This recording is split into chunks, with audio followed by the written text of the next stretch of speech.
ready? I think we're ready. So.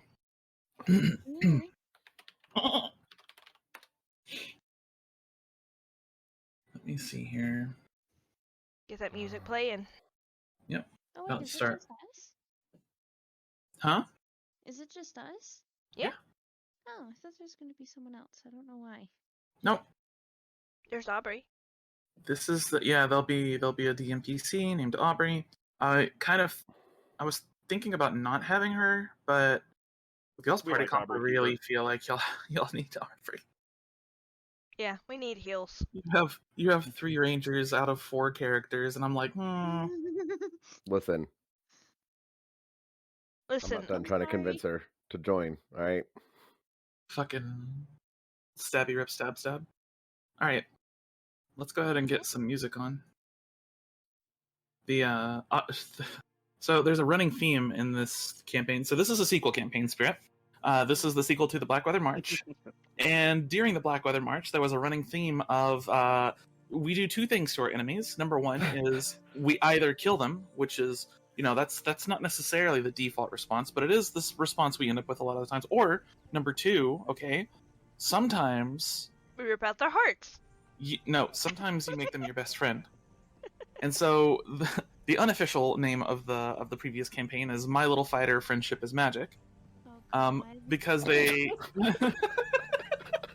they spent considerable amounts of time recruiting NPCs to their side, and a lot of old enemies are now new friends. So. Yep, I recruited one myself. Usually because I murdered the rest of their party. That is a thing that occurred frequently. Including our very first recruit. I literally one-shot his boss. That's true. Mhm. Maladir walked in that room and died instantaneously. Yup. The only reason he didn't immediately die was because he had the whatever war shout and was able to deflect my second arrow. Yeah. Was the Blackweather March the one with Azakiel in it? No. No, that was Willowbrook, which was the magic school version. It's like I'm considering it alternate universe, so it had a bunch of other characters from other campaigns in it and stuff, and it had Azakiel, and there were references to a couple of others. Oh, okay. One was from Dawn Rises. Mm-hmm. So that was a fun campaign. That one's over now, though. Oh. There's a part 2 for it eventually, but it's going to be after all of this. So, all right, friends, welcome back to some Dungeons and some Dragons. This is a brand new campaign. This is the Blackweather March: Road to Arcadia. This is the sequel to the original Blackweather March, which was I think 6 or 7 session kind of short form campaign. Really fun. Had a lot of fun with that one. And so here we are back again.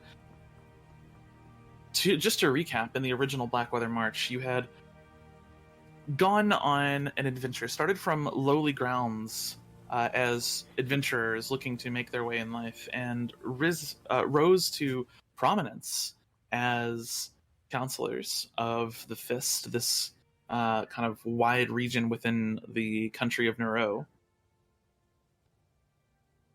During this time, you foiled a plot by the Blackweather Mercenary Company, which is a scrupulous and generally negatively received military contractor, basically. You cured a plague, a terrible plague called the Withering, and tracked one of the leaders of this strange plot to a temple on the side of Mount Olban, where you confronted her, slew her, and then dealt with the demon that she had summoned. This was an imperial plot, and the end goal for this was primarily, at least from what you gathered, to allow the Imperium to place soldiers directly in the center of Imbervault, the capital of the Fist. However, in foiling this plot, you prevented that calamity from passing. It has been 5 years since you foiled that plot, and life has not gotten any easier. but maybe it's a little less exciting these days. As counselors, those of you that did accept, you've had new responsibilities. Iverna, you dealing with your town, which forgive me, I actually have forgotten the name of. There's a note somewhere. There is a note somewhere. Did you actually make an updated map that had it on it? Yeah. I don't think so. I don't think so. Oh, it was in the. It was just south of the Scar. Did you archive the old one? The old what? The old chat. I believe it was pinned in No. the old chat. This is the same chat as the Blackweather, so It got cleared, I think. it didn't get. Well, if you're talking about in-game, the in-game chat got cleared, but you can't pin in-game. No. We're talking In about Discord. Yeah, if you're talking about in Discord, no, it wasn't pinned. Because this is the same chat from the original Blackweather. Is it? Okay. Yep. Then Come I on. should be able to search it and find it. Okay. Well, you with your settlement that you were kind of managing, which has started to flourish. Hard times at the early stages of the growth of this town, but as you've kind of been there a little bit more and been able to manage things with the help of Emonir as your what was your title? The Spider? More or less, yes. The Spider. Yeah. As your we'll call you Spy Master for now, as your Spy Master. And Urkosh as one of your military leaders, the noble dragonborn that you had recruited to your side. Your town had flourished. It took a couple of years to really get off the ground, and the first 2 years were very rough. However, over the last 3 years, your settlement has continued to grow into prominence, and at this stage, even the counselors that don't like you have begun to regard you and Emonir and Urkosh with this kind of bit of respect, as you have proven yourself a competent leader in these times. Freya, during these times, I imagine you continued on some of your more whimsical adventures. Indeed. Traveling with your new companion, Nyx, occasionally, though he does stay at Embervolt quite often. Your patron has been guiding you, giving you hints to the locations of different pieces of a puzzle, and you haven't put it all together just yet. In fact, even he isn't sure what it is. But so far, you've collected 6 of the scraps of a very old, but somehow still intact map.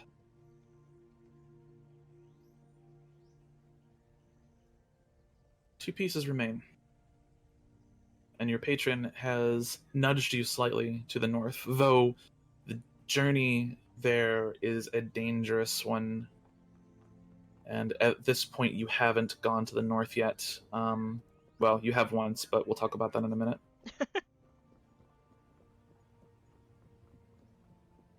Aubrey, during this time, has continued her mission of serving her faith. The flame guides, the flame protects, and at this stage, she has been promoted to a ambassador of the Flame Seekers to the leaders of the Fist. So you see her quite often. She's gained some respect in court, and generally speaking, she actually stays in Embervault. And speaking of Embervault, the city has changed. The events of that fateful time have given it a new perspective. The old council, many of them who died from their wounds, have largely been replaced, whether retired, died, or forcefully made to resign. Still, a few old members remain. There's, of course, King Artis, who retains his spot as the chair of the council. Though he's not fond of people calling him king anymore, it still occurs. Habit is habit, after all. And then the only other older counselors are Counselor Adressa, who is a curious figure. Even you lot, as counselors, don't actually know a lot about her history, but she is one of the economics and trades masters, and she is rumored to have Eldsight, which allows her to predict the future in limited ways. The other old counselor that remains is Counselor Barthen, a crotchety old man who has time and time again proven himself a slave to tradition, but a very shrewd diplomat. He's a businessman, and he represents a lot of business interests within the council. And though much of that was purged, he remains, as it's good to have at least someone there to represent the interests of profit and capital. Other counselors were brought into the fold, and you have made many new acquaintances, we'll call them, over the last several years. However, counselors are not the only thing you are. At the end of that plot to take over Nureau, you were given a map and took a request. The journey to Arcadia lay before you, and you knew it wouldn't be an easy one. The first attempt to even breach the scar failed. The second attempt, you had barely made landfall before being forced to retreat. The third was so costly that it was deemed no longer necessary. And at this stage, you haven't managed to return yet. I leave it up to you whether that is something that your character would want to do in the future or not. But every journey so far has proven difficult, costly, and fruitless. And the cost isn't just in money either. Men die every time. What the fuck? Oh dear. I reminded Ara of a GIF. Oh, God. More specifically, the spider GIF. well. That's the name of the city, by the way. Wait, what's the kingdom or name? Sorry? Enda Osterian. Oh, okay, gotcha.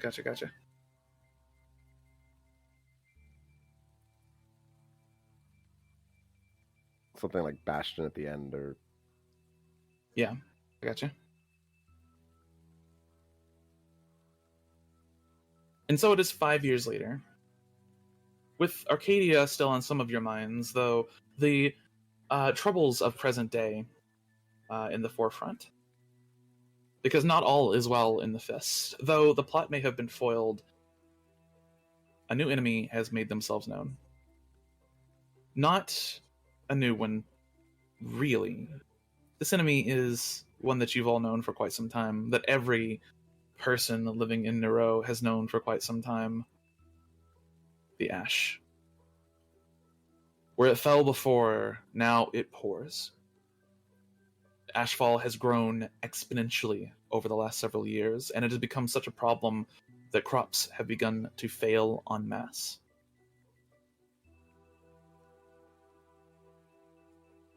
Because of this, the Council has sought out the wisdom of the Ascari. As Council members, you have all at least been made aware of the presence of the Ascari. Most people never hear about them. They are a secretive and powerful cult of old mages. Some say that they carry the power of gods.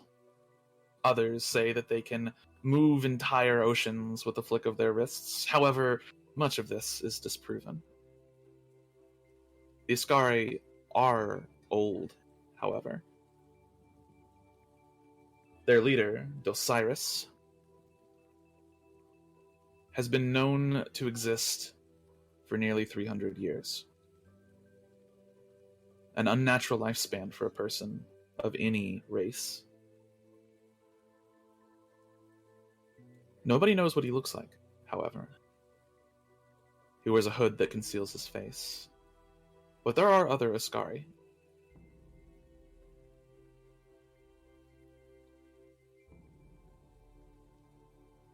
And finally, in desperation, the council has reached out to them. Today, there's a meeting with these strange wizards. And you find yourselves filing into the council chambers, one by one. Taking your seats and waiting. You each sit there for a good 5, 10, 15 minutes before finally the last of the counselors trickle in. Counselor Stark, a new brazen and bold counselor who has very forward views on how to deal with problems. She takes her seat as the last counselor to enter the room, and the herald, bangs a gavel on the podium in the center of the room. This meeting is called to order. The council meets with the Ascari. Please wait. The Ascari will be in shortly.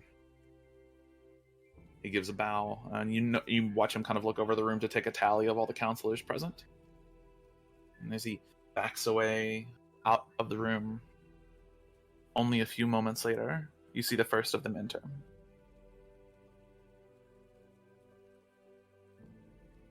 He's short, probably about 4.5 to 5 feet tall. He wears gray robes dotted with strange black and white lines. The lines don't seem to follow a pattern that you can recognize, but you feel that they may have some purpose, some significance. The hood of his robe is down, revealing a slender face with deep-set eyes that seem to glow in the dim light of the room. No hair can be found on his head, and though he looks somewhat young, you know better. The second enters as well, a woman, long hair tied into a bun on the back of her head. She wears a nearly identical robe. Third enters. Fourth, the fifth, the sixth. Each of them wears the same uniform. This gray robe with black and white patterns.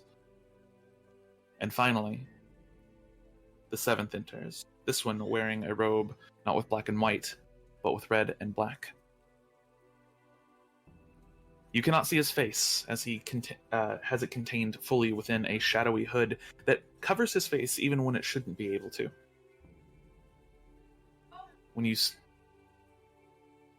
stare under the hood, all you are met with is just an inky blackness. He moves with a bizarre, almost mechanical form. You can almost Question. hear... Well, continue. Okay. I'll You can almost save hear for after. the bones creaking in his old, ancient form with every step. As he walks up to the podium in the center of the room Okay, and places a large tome down on it. now I'll ask. Okay. This room, does he ever get within like 10 feet of me? Let me check here. Question. Also, can I see through the inky Nope. darkness? He's about 30 feet from you. What'd you say? Okay. Can I see through the inky darkness? You cannot. Even if it's magical? Correct. Hmm. This is not darkness. This is something else. It's an illusion of some kind. Perhaps. There's nothing there. Or He that. places the book upon the table, or the podium rather. Gives a small bow.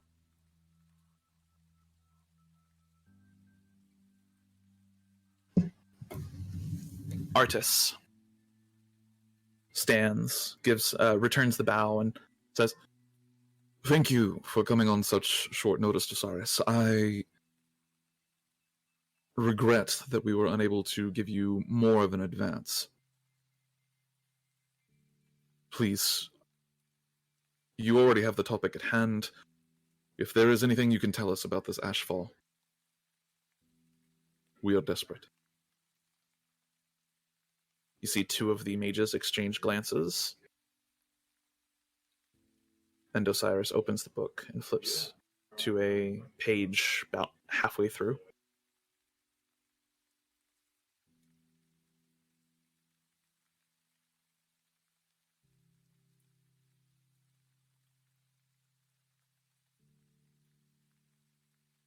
Yeah. Oh, nice. Cool.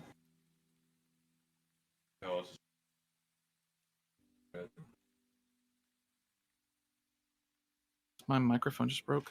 Oh no, please don't. Hello? Yeah, we Can you hear can me? hear you. Yeah, Yeah. we can Yeah, come here. That was super weird. Keep the door open. The cat's out.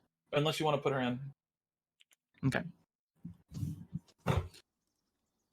He turns to a page about halfway through the thick leather-bound tome. I am aware of the ashes that fall from the sky. We believe we have pinpointed their source, but we have been unable to track her true cause.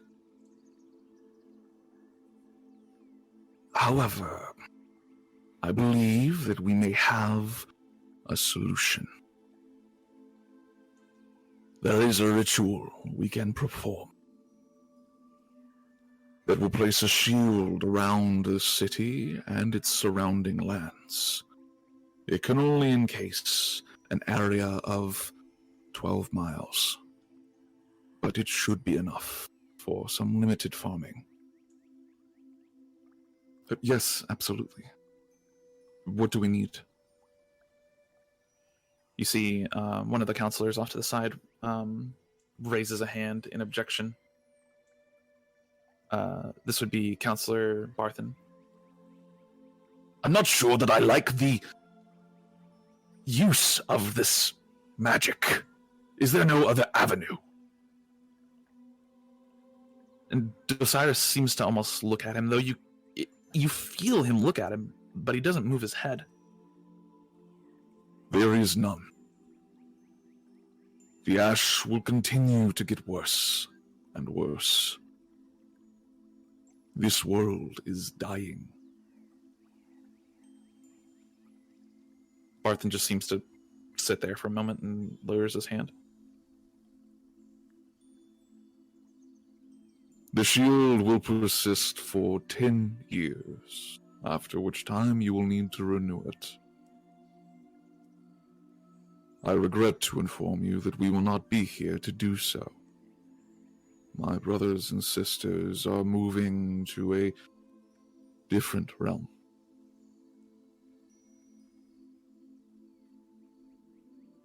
I suggest you begin researching methods to do the same. You don't have long. I would disagree with that.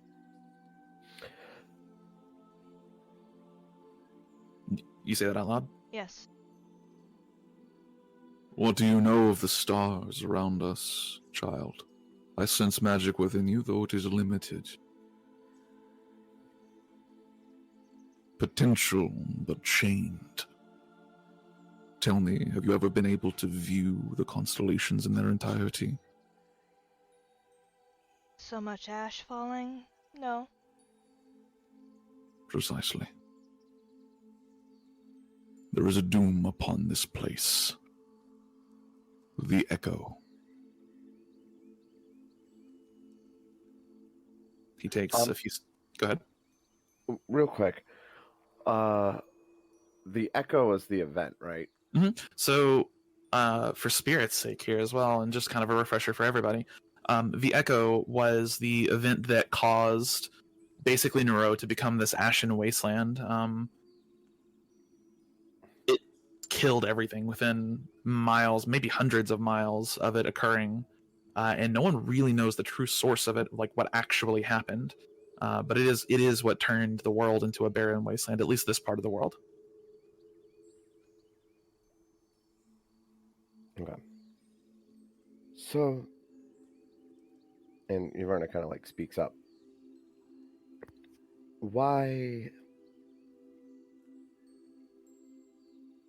put our efforts on something that is fleeting and temporary when we could be finding a cause or solution?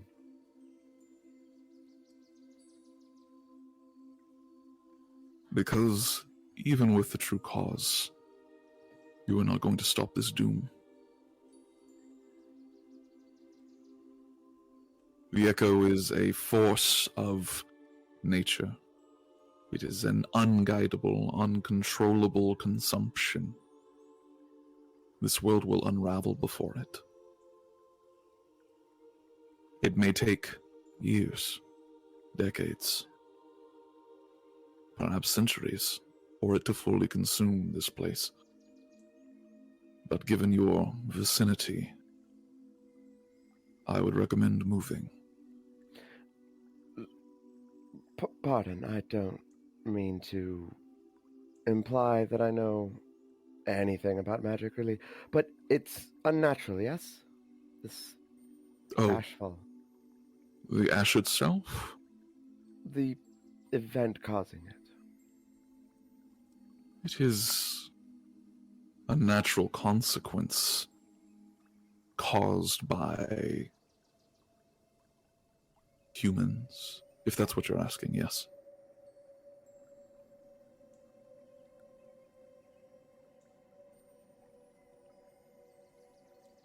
Do you know anything of the origin of the echo? Do you know where it started? I have some theories. Considering none of us. as well. It's called the Scar, right? Yeah. Yeah. Something out in the Scar.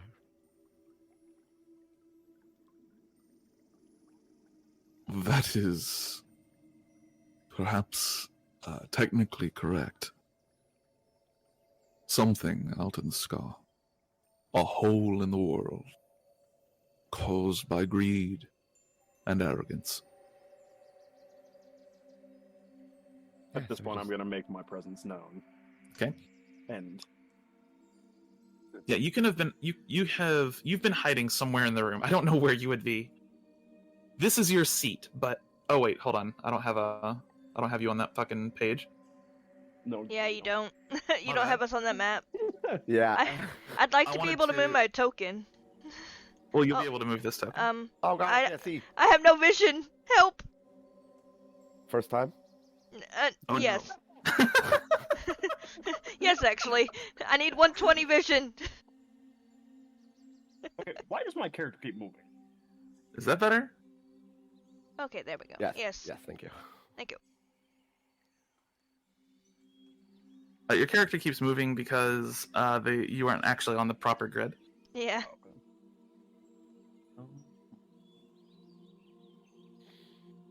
Okay, yeah, these are the in the council shadow members. of Yaverna's chair. I don't have a token for Dosiris, but he is standing at this podium right here. In fact, let me grab a token for him and his Entourage. witchy friends. Let me see here. NPCs. We'll just use a generic token here. I don't know whose token this is, but that's such a big mood. That is I'll have to look at her name in a second. I can't remember it off the top of my head. But she is definitely my favorite counselor. Like, Let me see here. that says so much. Just the. Yep.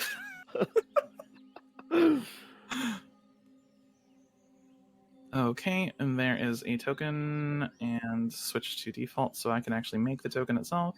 I bet that's what's been moving my character. What is it? I had a macro set up on my keyboard. Oh, Oh. I keep on logging out in Final Fantasy, and whenever I restart my computer, that macro is on by default, and I don't know why. that would do it. And I just haven't turned it off because I haven't played or done anything. And the random W's that appear in chat windows should have tipped me off earlier tonight. Oh. That's fucking funny. Also, this guy's from Vindictus. Oh, Who? is he? This Yeah. guy? This lizard up here. Oh, that lizard? Interesting. Okay. You know, I just look on the internet and grab Yeah. tokens as I need. That counselor that is just that. Oh my god, they're horrifying. They do look horrible. That counselor that is slumped in the chair there. Her name is. Let's see, allies, miscellaneous. That is Arthanel. She is the counselor of the Elves. She is the Elven ambassador, basically. People call her Art. She doesn't like people using her full name. That's reserved for family only. She will stab you if you use it. She's the newest counselor representing the Elven city of Mistwalk. She is standoffish and cocky, though not entirely without reason. Though she is young, she has managed to prove herself as a shrewd diplomat and cunning strategist. She is also a known wielder of the voice, which is essentially this kind of vague magic power. Art has no true feuds or friends, but she will work with anyone she deems useful enough to her cause. Okay. Anyways. So, a wound, right? Like, you'd agree that's sucking the planet dry of magical energies or some such. Oh, you have the gist of it. From you, Alright, so- will be the extent of me revealing my presence to the entire realm. What'd you say? Blaming the Magi for the scar. One of the mages has a noticeable just kind of like bites their like inner lip, basically, like the inside of their cheek for a minute, and he speaks softly. Another cult did this. So, now hear me out. What if we plug it? I'm afraid that's not possible. See, here's the thing about possibilities. You're bad at math, you can't read numbers. This has absolutely nothing to do with logic, alright? Yurana sticks out her hand and summons Baradin's blade. And just sort of like drops the tip on the floor. And like, you know, it's giving off its like little gleam. Gotcha. So, possibilities are the effort that you're willing to put into something. And believe me, I am very tenacious. So, what do we have? What there's gotta be something that was missed. He waits patiently and allows you to finish speaking. My colleagues and I have researched this for 40 years. If there was a way to undo the echo, we would have found it. No, your world is doomed. But there are others amongst the stars. We have glimpsed them. It would be possible, perhaps, if you had the resources and the knowledge to move your populations. Difficult, but not impossible.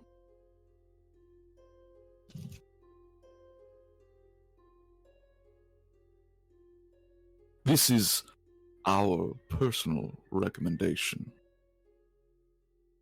Moving should be a last resort. Artis kind of sits back in his chair. There are hundreds of thousands of people here that will never move. They'll never leave their home. It's the same everywhere. Nor do I think we should force them. It is their choice. It is their home. As I said, moving should be a last resort. Counselor, what's his name? Counselor Venn speaks up. And what are we to do in the meantime? Wait and die? How long do we have?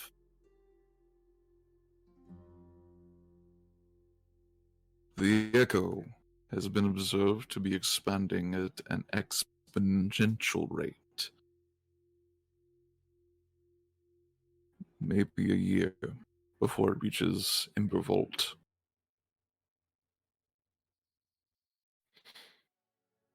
It will slow over time. Its growth will not be perfect.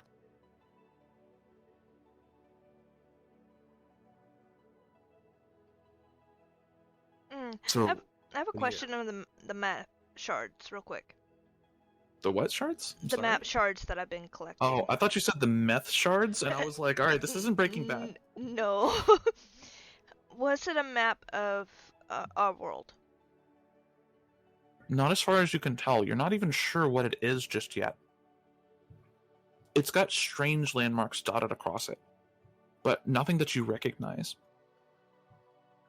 So not the shape that we have. Hmm.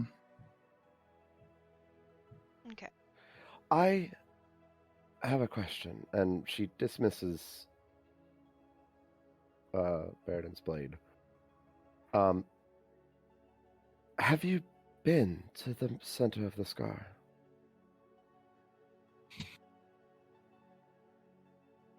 He shifts his head now, finally, for the first time since entering the room, to look directly at you, and someone else actually speaks. One of the other mages, and we have attempted, but the forces directly around the Echo are much too powerful to breach. We were thwarted. What forces?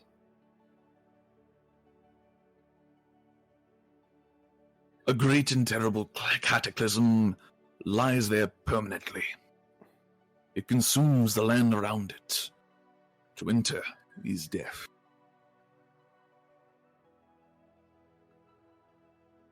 We've dealt with one cataclysm, we can deal with another.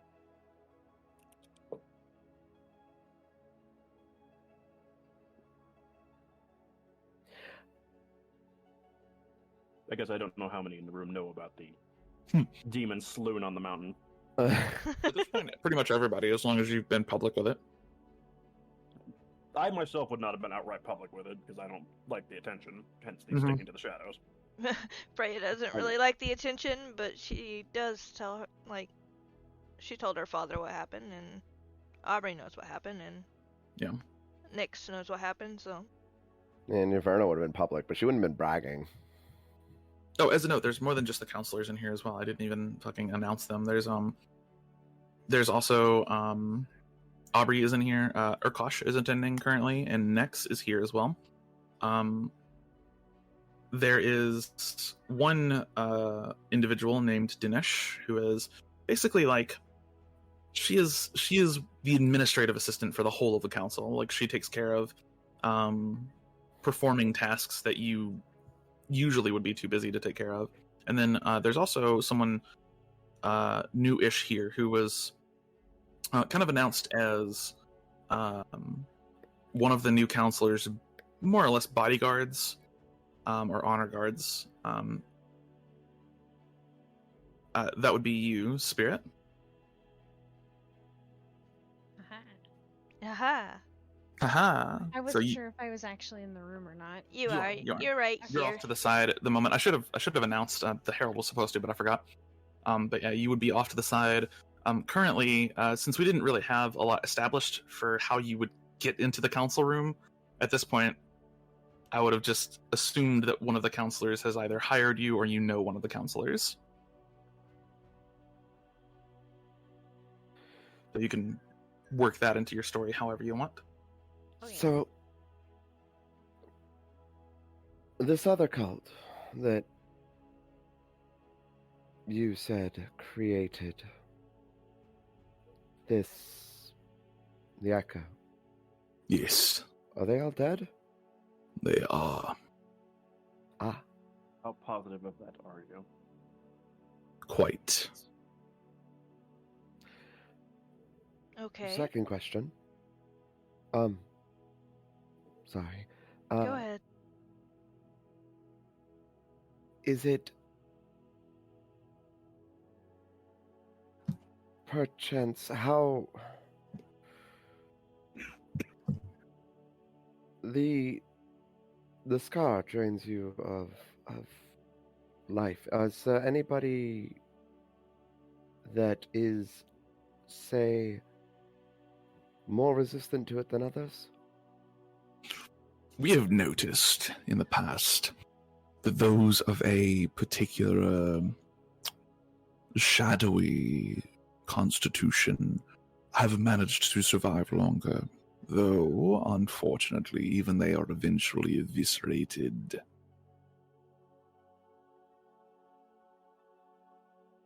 The scar does not just drain your life, it changes it, warps it, corrupts it, before it finally takes it from you.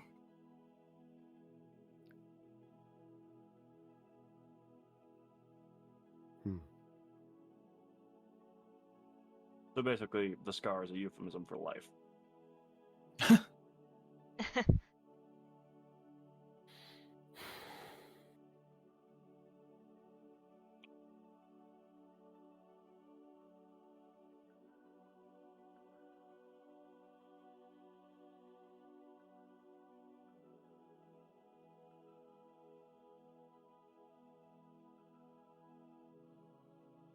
Oh my god. Is it a nuclear bomb? Is this Chernobyl? I believe I made Children of Adam jokes in our very first session. I can't confirm or deny. Oh my god. Either that or it was secretly a gate gone wrong. I Arcana can't confirm gate. or deny anything here. Yep. So how come I can't get back on my chair like everyone else? Hold down shift when you move your character. That's fine. Just sit on the arm of the Sorry. chair. There we go. Yeah, just sit on the arm.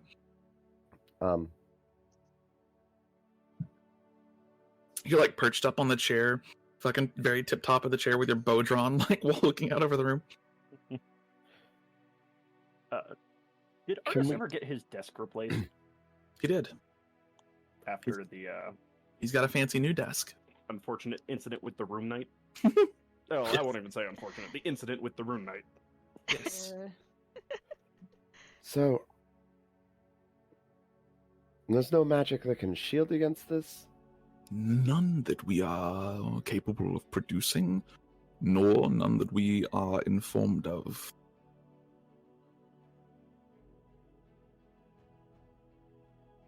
What about physical shielding? We have attempted. Armor does not work. Metal only seems to speed up the process.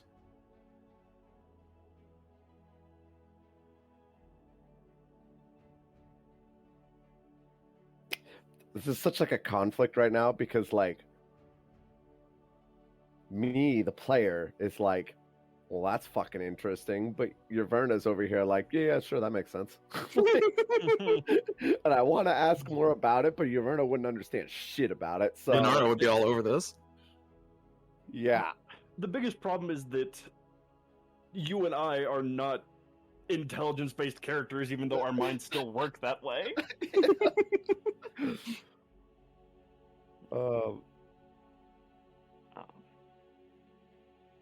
I'm gonna signal for Enkosh to make his way over to between Yaverna and I. I'm actually pretty sure that Spirit's character is the smartest in the group. I have 14. Oh yeah, definitely. What have I done?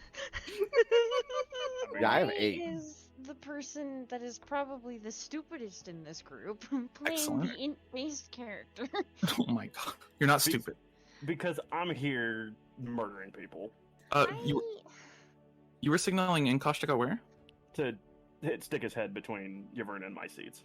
Okay, yeah, Inkosh will Basically come. a council of whatever our town's name is. Inkosh will come up and lean in. Yes,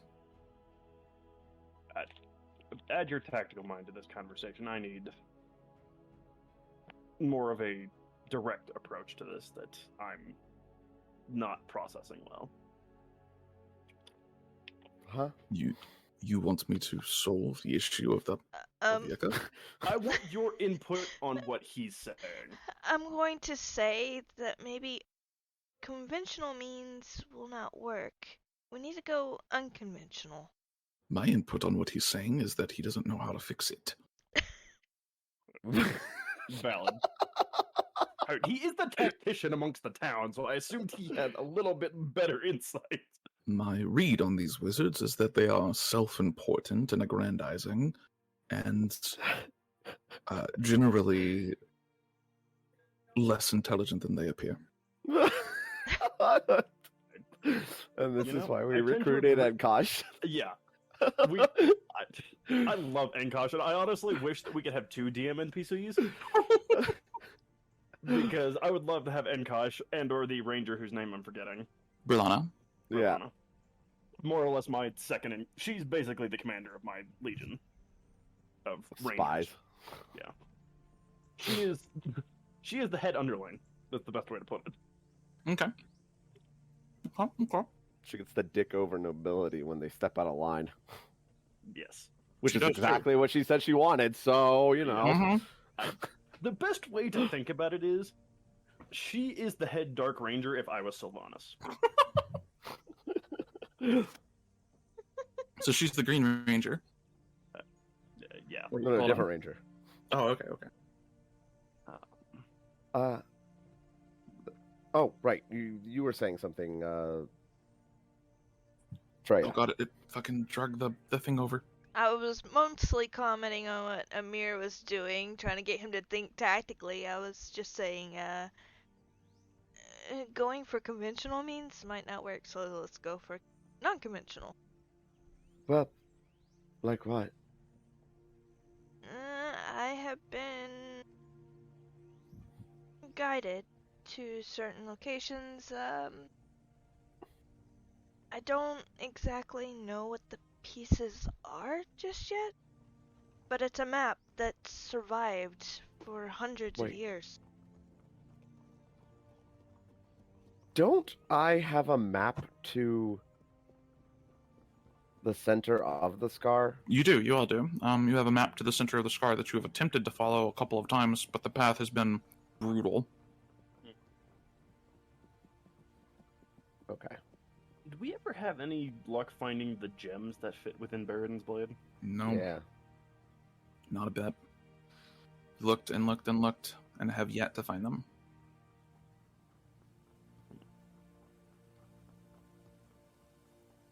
Okay, so are we all in agreement that leaving should be a last resort, and we should try and be productive while we set up means to leave? Are you addressing the council? Yeah. Mm-hmm. There's a little bit of back and forth between some of the council members. Some of the counselors. Let me see. Adressa begins to speak. I think the most prudent path forward is, as you say, prepare to leave, but we don't have to. Only when it has become clear that we are unable to progress in an actual solution should we begin any kind of evacuation. If this is true and these wizards are not lying to us, then I think that is the best path forward, and my personal opinion and my personal vision on this is that they are not lying. You see Barthen speak up. As much as I hate to admit it, I am with Adressa. I don't think that they're telling any tall tales. I believe that smart cautiousness is always good. I will agree with that statement, but I do not believe these magi know the full extent of what they speak of. I agree with that one. Counselor Stark, the newest or one of the newest counselors, speaks up. She pretty sure that this is a whole bunch of bullshit. Actually, I think that maybe they think of themselves as some kind of great saviors or some shit. We called them, not the opposite around. I would like to remind you that my order is here on voluntary terms. And yes. Tolby speaks this time. Of course your order is here on voluntary terms. But forgive us, We are skeptical of this truth that you have placed before us. How can we trust you? We called you here about the ash, and now we are talking about the end of the world. Because they are directly linked. Some of the other counselors chime in before, and it actually gets into like a bit of a debate between two sides that start to form within the counselors, and those that say, we might as well just kick the mages out right now, and those that say, well, no, we should listen and be cautious. And it grows to a kind of an argument before finally you all hear just this wave of like, it's not a calmness, but it's this forceful tranquility for a moment wash over the whole room. As Arthanel's voice pops up, and she, shut up! You are all children. Can we, for one moment, have a conversation without arguing with each other? We need to talk about the potential of this to be true, even if it is not. What if they are correct? There's no harm in preparing. If the future doesn't come to pass, then what have we done but waste some minor resources? Agreed. My point exactly. She sits back down. Idiots. I'm gonna toss my knife in the air and let it plant in the table. We just got those. Mine is very obviously startup from doing this consistently. So the tables are new. I like how like half the table. Like I would like to imagine like half the table is just like there's little like Has knife nicks points in in it. it? Oh my Yeah. There might be a little bit of a bear carved out of the corner. I'm very bored by meetings. I'm a man who belongs in the woods. Being stuck here leads to fidgeting. So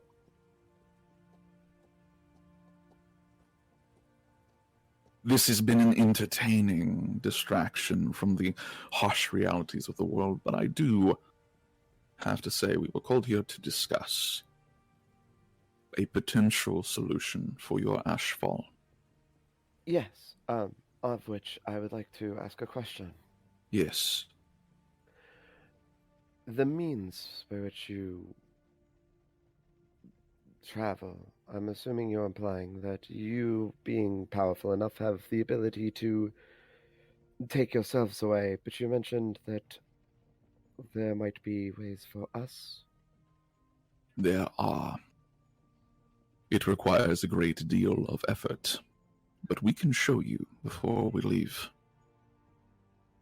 You will not have the resources to take everyone.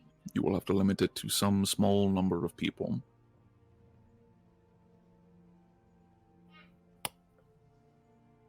Is that a question that you're asking, Freya? Oh, that was to you, the DM.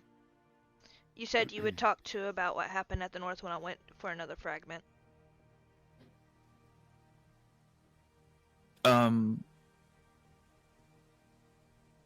So that's right. The next fragment seems to be located in the Scar.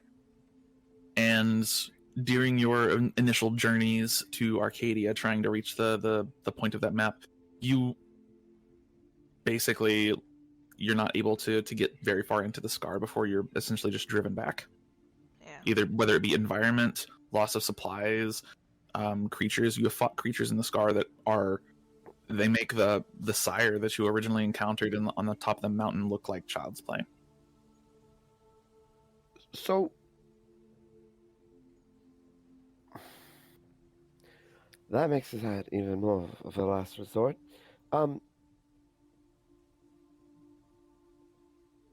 But I'm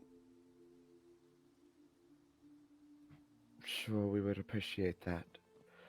Very well. I do have a question for everybody here. Have we tried to go under the Scar? A lot of people kind of like exchange glances. I'm not sure that we ever have. That seems a little interesting idea. We considered an approach from below briefly, though it was ruled out of the realm of possibility. Why? Moving that much earth is not something that even we are capable of. That there's a very long way to dig a tunnel, and if there's not a natural cavern to begin with. What if there is? One of the mages kind of speaks up now. There is a natural tunnel that leads into the sky. You are all familiar with it. It's called the Vaughn. You can enter into it and attempt to progress through its dangers. We have sent members of our order into this hellscape before, but the Vaughn is a place of many facets. A place of inherent demise. If you can survive long enough, perhaps you could reach the center of the scar, but none of our order have managed. Does it warp life, as you put it, in the same way that going above ground does? We are not sure what the Vaughn does as you approach the scar. However, the Vaughn itself is known to twist and turn the fabric of reality. I suspect you wouldn't even make it to the scar.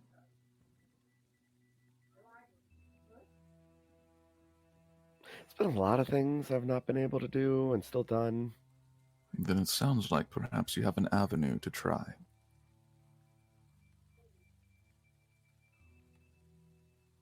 My order has resigned this world, unfortunately, to its fate. Will you come back if we are able to fix it? No, Good riddance. we go to a place teeming with life and magic.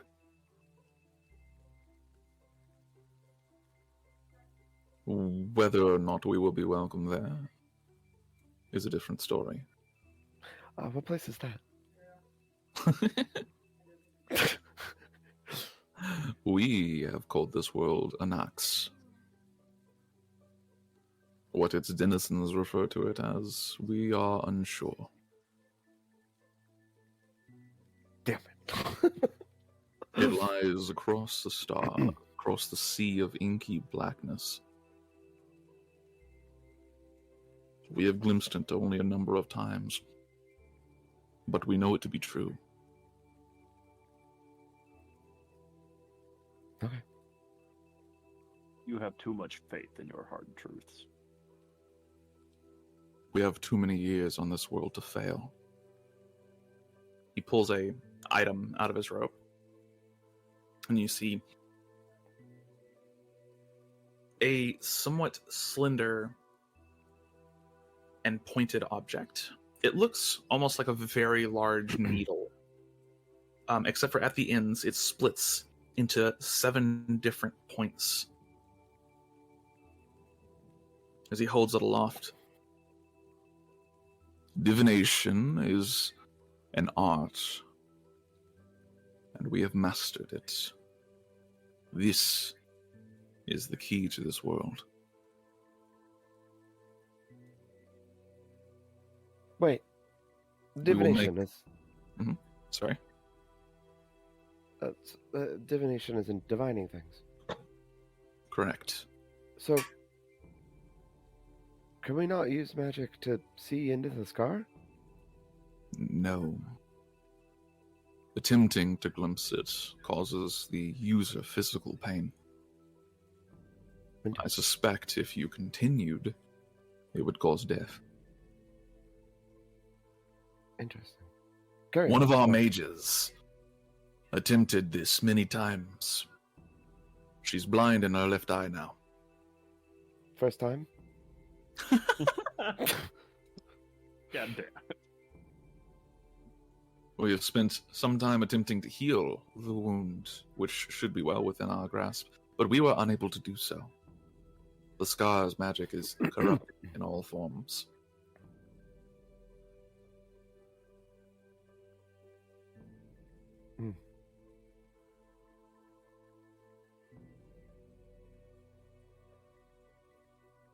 Nonetheless,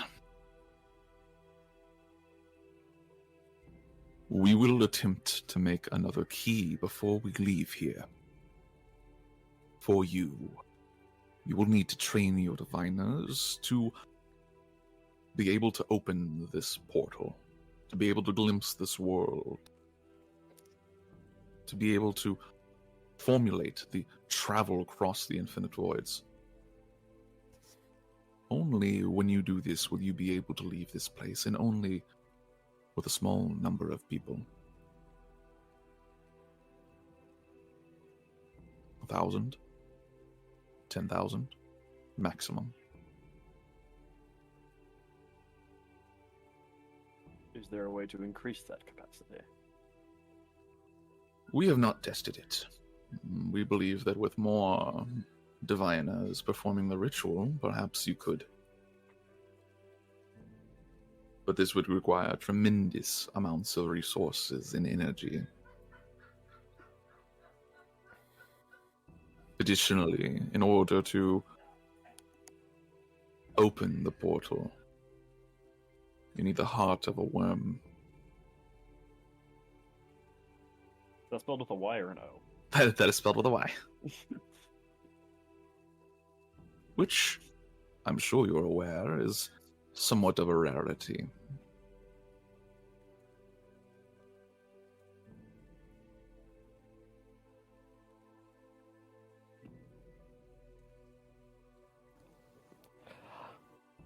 Well, For now, we do not intend to leave anytime soon.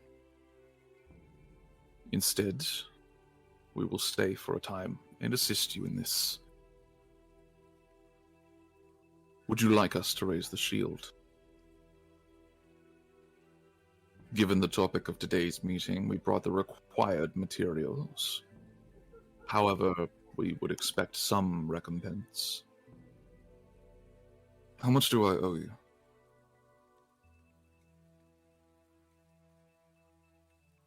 I believe 15,000 gold pieces would do. that's a lot of money. Yeah, you see Artis just sit back in his chair.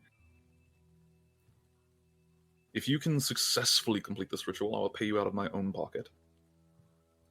But only after I see the results.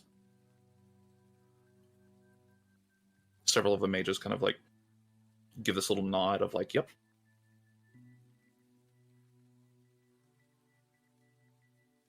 Does the Very well. council not have coffers to cover this? There's No. no reason for it to be a personal expense if it... It would probably be better Unnecessarily. suited to prepping. Barthen raises up. If King Artis would like to cover the expenses himself, the council will certainly not object. I think it should be split at the bare minimum.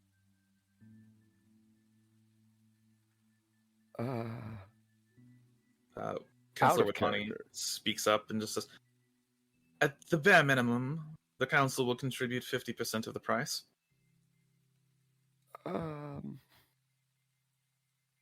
Yes.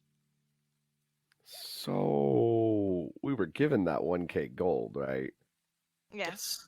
And at this point, you would have made quite a bit more as a counselor. What you do with that gold is up to you, but everyone can add 3,000 gold to their sheets. Damn. Oh, okay. Yeah. A lot of that gold would just be going straight into Asterian.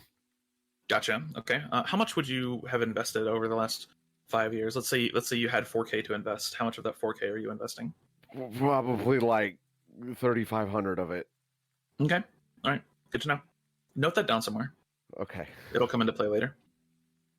I would have probably done the same with my network of rangers, etc. Gotcha. Oh, this is a different character sheet. Okay.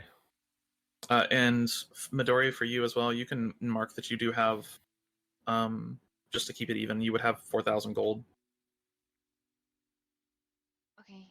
Especially with your connections to the counselor definitely would be able to easily have 4,000 gold. Okay. I don't have access to a character sheet.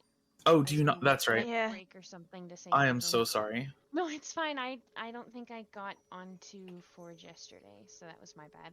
That's fine. Let me Midori, right click that and give you permissions. Configure permissions. While we're talking about character sheets, the Courtier's ring. Yeah. Is that also one of the artifacts, or was that one we got from the demon? That was one of the ones that you found along the way. Oh, That was okay. actually the first magic item you found. Oh, okay. Yeah. I guess I have that, apparently. You do. Yeah. Okay. I don't think anyone else wanted it. If I recall correctly, it served you better as the most likely to get hit. Okay. Yeah. I forgot I had it this entire time, so...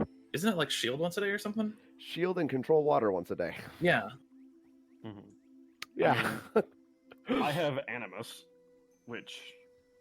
Yeah, each of you should have a weapon and a trinket. Yeah. Animus is OP for the things that I bring to the table. Animus is super strong. we did decide that Queen's Gambit was, like, torn up, right? Yes, the Queen's Gambit was sacrificed to cure the plague. Okay, alright. That's... Also, make sure you're using the linked character sheet. Okay. I'm moving stuff over right now. Yeah, Got it. I changed the names on mine too. That works. And then I relabeled the old one as Archive. That works for me. Okay. Thank you. Yeah. Midori, you should have your sheet now. And it was, you said 4? Yeah, you have 4k gold. But Bray was just making the argument to say that it's not just one person benefiting, it's everybody. Yeah. So, what's the process? The process is rather simple, actually. We can only raise the shield within 12 miles of the central point, which I believe should be this chamber. We can set up a platform here and begin casting the spell. It will take us a short period of time. It is a rather quick ritual.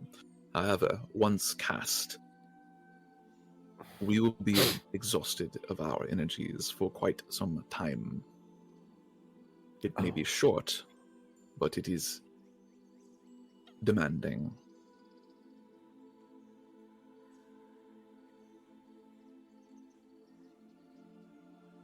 Is this acceptable to you? Certainly. You want to cast it right here? That would be ideal, yes. The ritual comes in 4 parts. We will set up a plinth here, here, here, and here. And he points to 4 spaces kind of in front of him. I will stand in the center with a colleague at each plinth. An ingredient must be sacrificed at each one of the plinths. And upon the completion of those sacrifices, I will channel the ritual as a conduit through myself. Emonir would be feeling noticeably uneasy at this conversation. You will feel a slight tingle in your body when I do, but I assure you there is no danger. It is simply the ambient magic being pulled from the air around you. I would like to insight check that. Sure. Yeah, I'm gonna do the same because I don't trust this guy at all. Go for it. In fact, Inkosh is also going to insight check, because he also doesn't trust this fucking bitch. Inkosh has, like, an inherent distrust of mages. That's an intelligence, not a wisdom. It's Sorry. something that we both bond over. It's the same. He has a 11 on both, so that'll work. Aubrey is going to kind of enter in now. She's going to just kind of approach right here. She's also going to insight check. She trusts them, but not enough. Oh. Okay, nice. Midori, 18.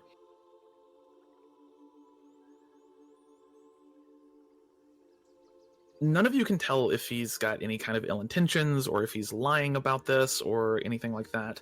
But you do note one of the mages behind him the shorter, bald fellow, he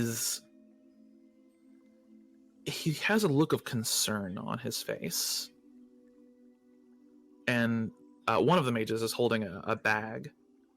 And he keeps like looking at that bag and just kind of like, he looks worried.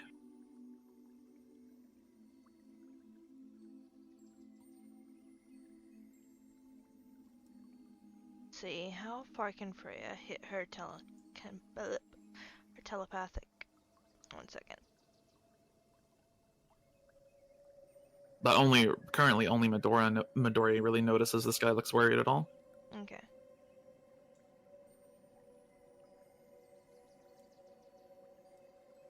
Who are the distrusting counselors as well? Barthen's too stupid for an insight check. Well, before we... Fair. Stark doesn't like mages at all. So Stark gets... Hold on.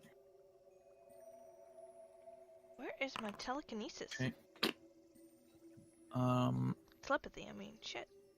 Barthenel insight checks everybody automatically regardless of who they are, so... Okay. I think that would be the only counselors that actually bother with... Well, no, Artis definitely would.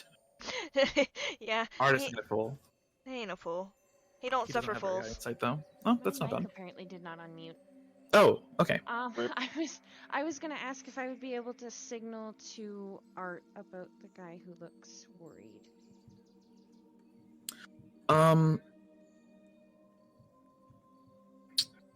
There it is. Yeah, Or that's... someone who You definitely would have signals with Art, because that's kind of how she operates. You wouldn't necessarily be like, oh, this guy looks worried, but you would definitely have a signal for something's not quite, something's wrong. Yeah, okay. I would do that then.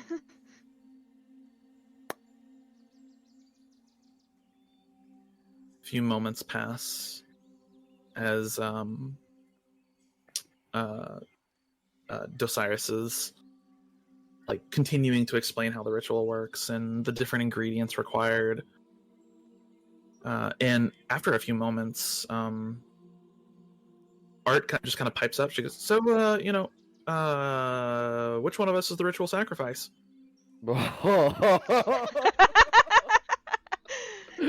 Damn. Alright. Dosiris just like stops in his tracks, like in the middle of speaking, and I beg your pardon. Yeah, so like, I'm just guessing here, but judging by this guy's fidgeting over there, I'm kind of concerned. Are you about to kill us all? No. He looks back at the man behind him, and the man just kind of... I'm sorry, Dosiris. I forgot something. I didn't bring any of the blood with us. Dosiris just kind of... That is okay.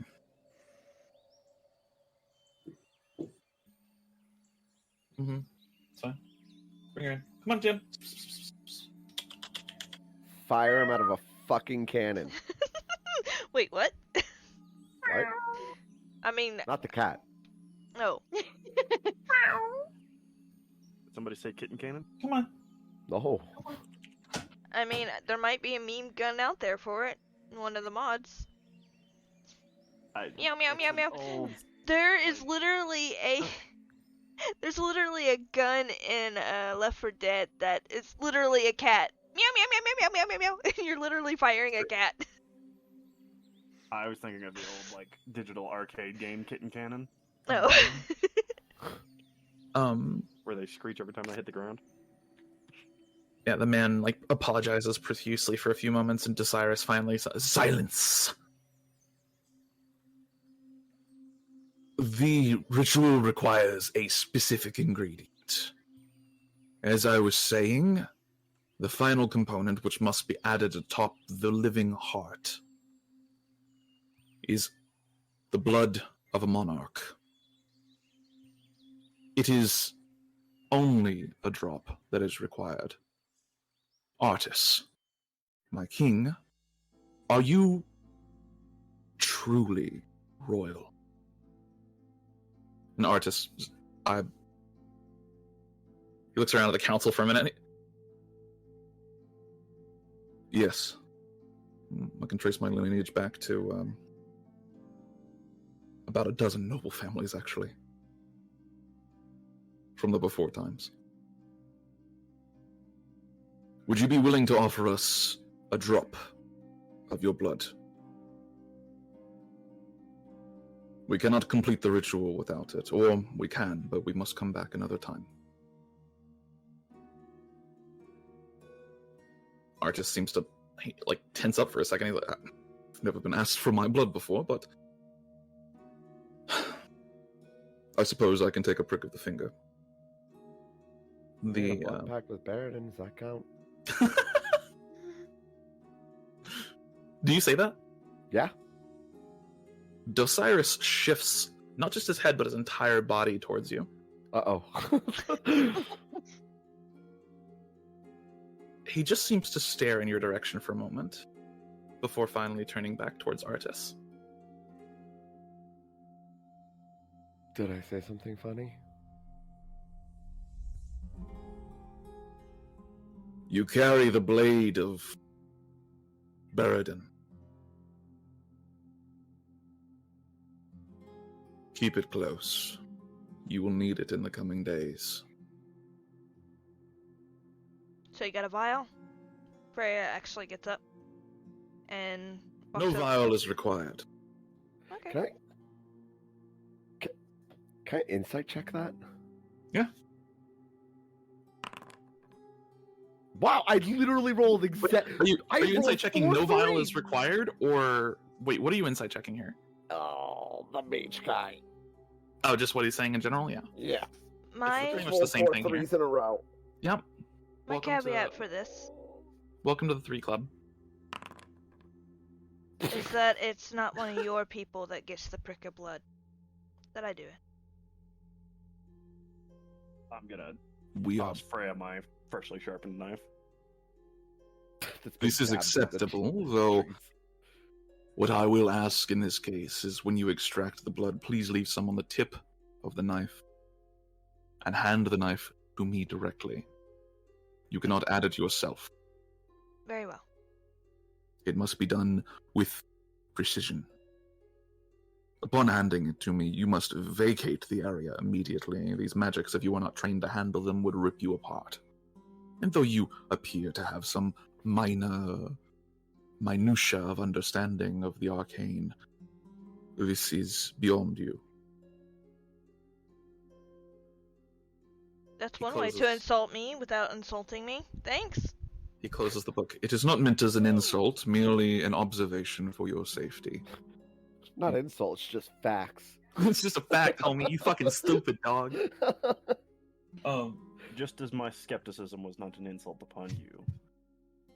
It is good to be skeptical. It is how questions get asked.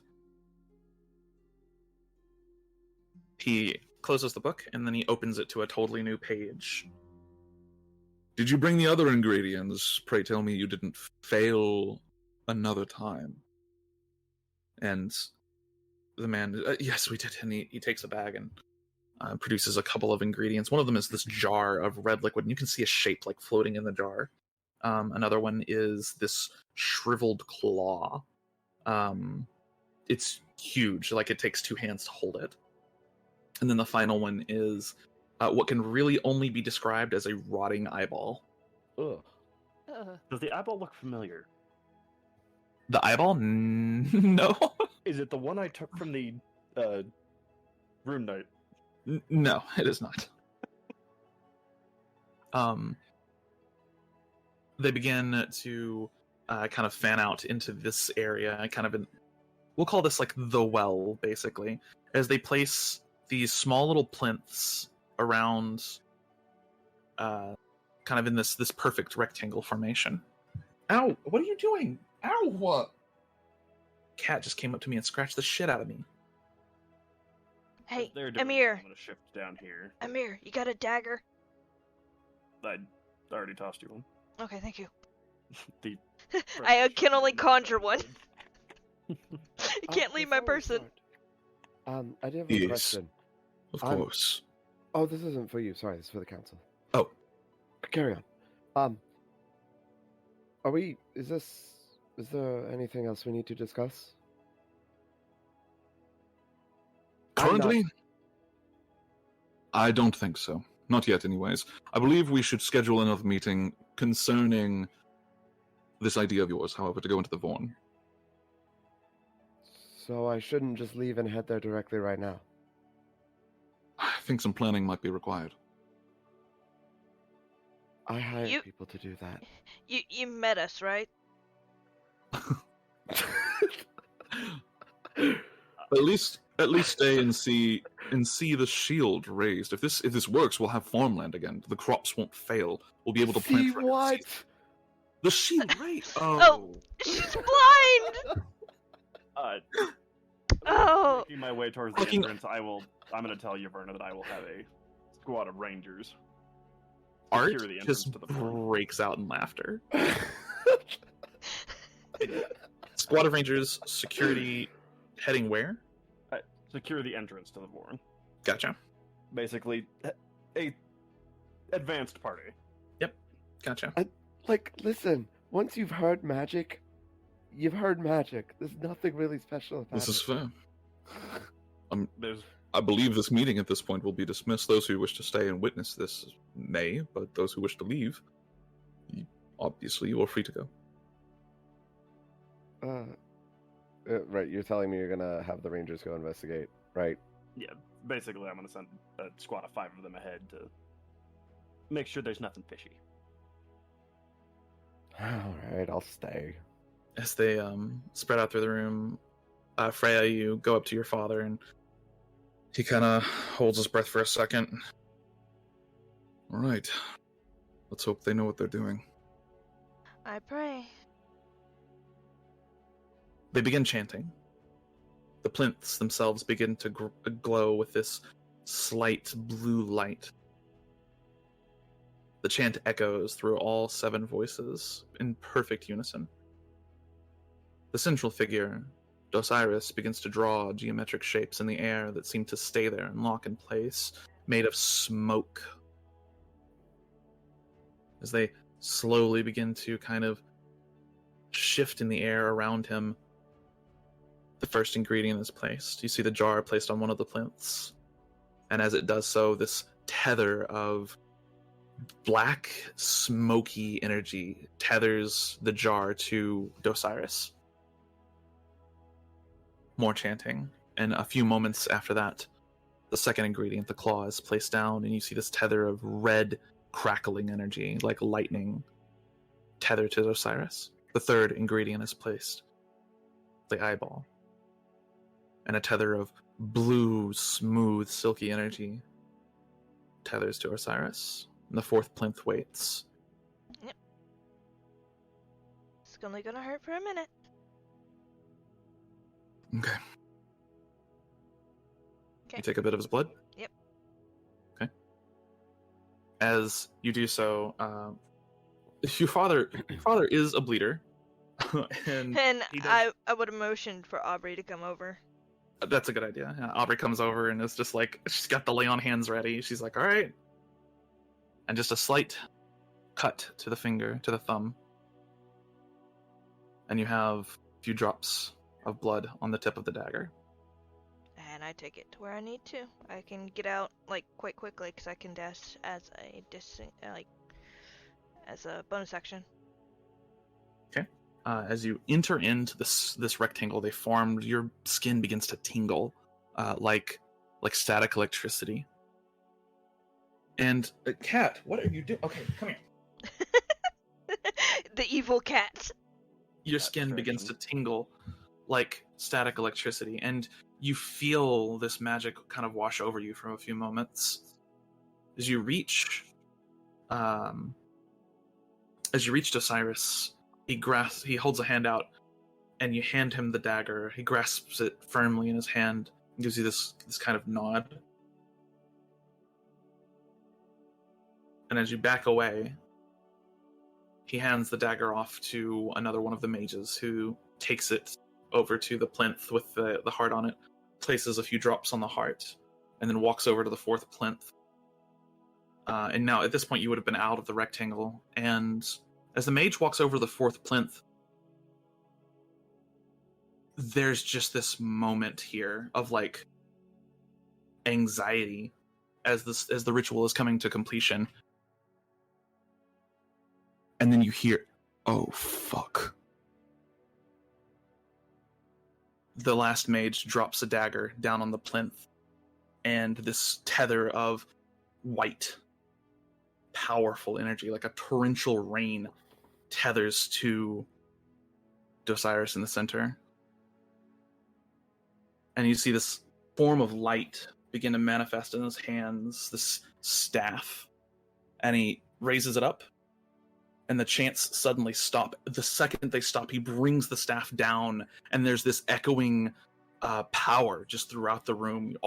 You all feel the magic wash over you. It feels, he said, a tingle, and it does feel like that, but it feels for just a brief moment like you've been electrocuted. It goes away almost instantly, but it does have this just jarring effect, and the sound is like a thunderclap. You watch all of the ingredients turn to dust on their plinths, and then this just ichor begin pouring out of the plinths themselves and forming this ring around Osiris. As it does so, it raises up in the air, bit by bit, this shadowy tendril infused with other colors of magic. But you watch each of the colors wink out until nothing is left but this black, smoky tendril that he is now swirling around himself, and another tap of the staff. This one, as it echoes through the room, almost seems to leave you disoriented for a moment. Your patron, Freya, says, "Down!" Get down! As you crash to the ground, there is just this powerful surge of air and wind and force that emits from the center where Osiris is. The tables are flipped backwards. I need anybody that's currently seated to make me a dexterity saving throw. Good thing I moved towards the door. Well, yeah, Yaverna would have absolutely just been like sitting there with her like feet kicked up on the goddamn table. Make it with disadvantage. I was gonna say that sounds like a disadvantage to me. You would have heard Freya almost immediately say, "Down!" She would not. She's not very dexterous. She would not have been able to react in time. No. I'm going to roll for each of these counselors here. What would I be considered? Because I figure I assume I was standing not in the 11. back. You are far enough from the center of the blast where it doesn't affect you as much. You would get pushed a little bit, but it's not strong enough by the time it reaches you to knock you over or anything. Okay. Yeah, that's an 11. Hold up. Okay. I'm a fighter. Is that a failure? That is a failure. Yeah, fuck it. I'm using Dominable. She is. It's actually not. Stark is also going to use Indomitable. Her bonus is that's 7. Not good. Let me read this. Stark is still. She's still fine. Hang on. You have to use a new roll. No, I should reroll. How does that interact with luck? So with luck, you can then luck that roll. Okay. If it says you have to use the new roll, that's just the new roll that you have. You can then re-roll that with a different ability. Okay, cool. Yeah, I'm gonna use the luck from Paradin's Blade. Gotcha. Okay.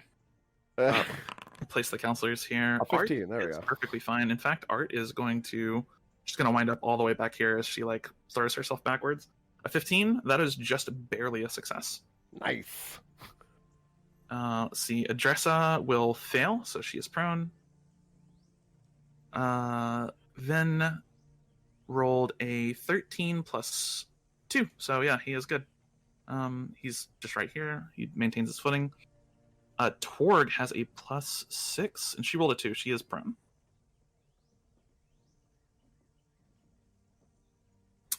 And then, let's see, look at these 2. Good, prone, and definitely prone. All right. As this wave of energy just cascades out from the center of this ritual, it tips the tables. Many of you are thrown backwards. Those of you that were seated, which in this case is really just Iverna, get basically unseated really quickly in order to maintain any kind of footing. Or Kosh at this point has his blade drawn. As would I. My bow would also be at the ready. Papers and ink go flying everywhere, and suddenly there's just this almost like I don't know how to describe that. The sound in the room dampens temporarily for just a brief second. And as it does so, yeah. I've never actually had to deal with this. So if I had disadvantage, but I used Indomitable to re-roll, would I have disadvantage on that roll? No, you just roll the... So when you have disadvantage, you choose the lowest roll. That becomes your set roll. And then you're re-rolling that set roll to a new set roll. And then with luck, you re-roll that set roll to a new set roll. Oh, okay. So basically, it takes... The first you resolve disadvantage. The disadvantage first. Yeah. Okay. All right. Okay, cool. Disadvantage goes on top of the stack. Yep. So then that would be a 15 and a 19. Because 19 was the higher roll. What was the it? First roll, right? And I re-rolled the 11. The first roll had disadvantage, which would have been the 11. Yeah. So that's an 11. And then you re-rolled it with Indomitable to a 4. And then you re-rolled that with luck to a 15. Okay. Yep. Okay. All right. You barely save. The sound in the room goes damp for just a moment, and as it does so, the shadowy tendril crashes to the ground and spreads over the ground and dissipates. But it's not just the tendril that dissipates. You watch the forms of each of the mages in the room seemingly turn to dust, crumpling like ashen statues, each of them gone, except for one. Dosiris in the center, who is now glowing with this bright pink and black and red light that is just emitting from him. And he lets out this cry, this screeching, awful scream. And you watch him as well begin to break apart and turn to ash, like very much I don't feel so good, Mr. Stark type of thing. Oh no. As he does this, he breaks apart and turns to ash, and you watch him, instead of scattering, almost seems to fall into himself, and you see in the center where he was is a rotating black orb. And it expands. That's not good. Once, twice, quickly, rapidly, faster than you can possibly react. It is now at least 10 feet wide in the center of this room. The mages are gone. The plinths are gone. Dosiris is gone, and you see the ashes left behind all get sucked into this strange spinning orb. Artis lets out kills over the desk and begins coughing uncontrollably. You look over Freya and you see him almost beginning to fade away. Uh-oh, no! You rush over to him and you watch the skin on the surface begin to also seem to turn into ash, and he looks down and, what is this? What trickery? And each individual piece begins to flow into the dark orb in front of you. And he looks over to you. And he tilts his head to the side. And find Arcadia. And then you watch the orb just pull your father into it. The orb expands again, this time covering easily a 15 or 20 foot area.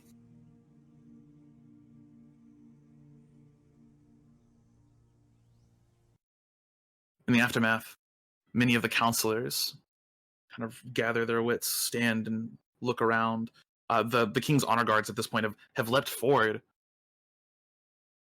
There's nothing to fight. And the king is gone. Freya. The orb in the center of the room seems to have stopped expanding. There is a pulsing noise from it, a vibration in the air itself that just seems to with every rotation. Does it like consume sound too? It doesn't really know. I'm just curious if sound bounces off of it. Let me just get this token on the board real quick, just to show you as well. I think it's, 5 and 5? Ooh, shit. I don't think that's correct. Yeah, right there. Yeah, right there. That's good enough for me. We'll move it just a little bit here. There we go. Damn it, puppy. There we go. Good enough. I don't give a fuck.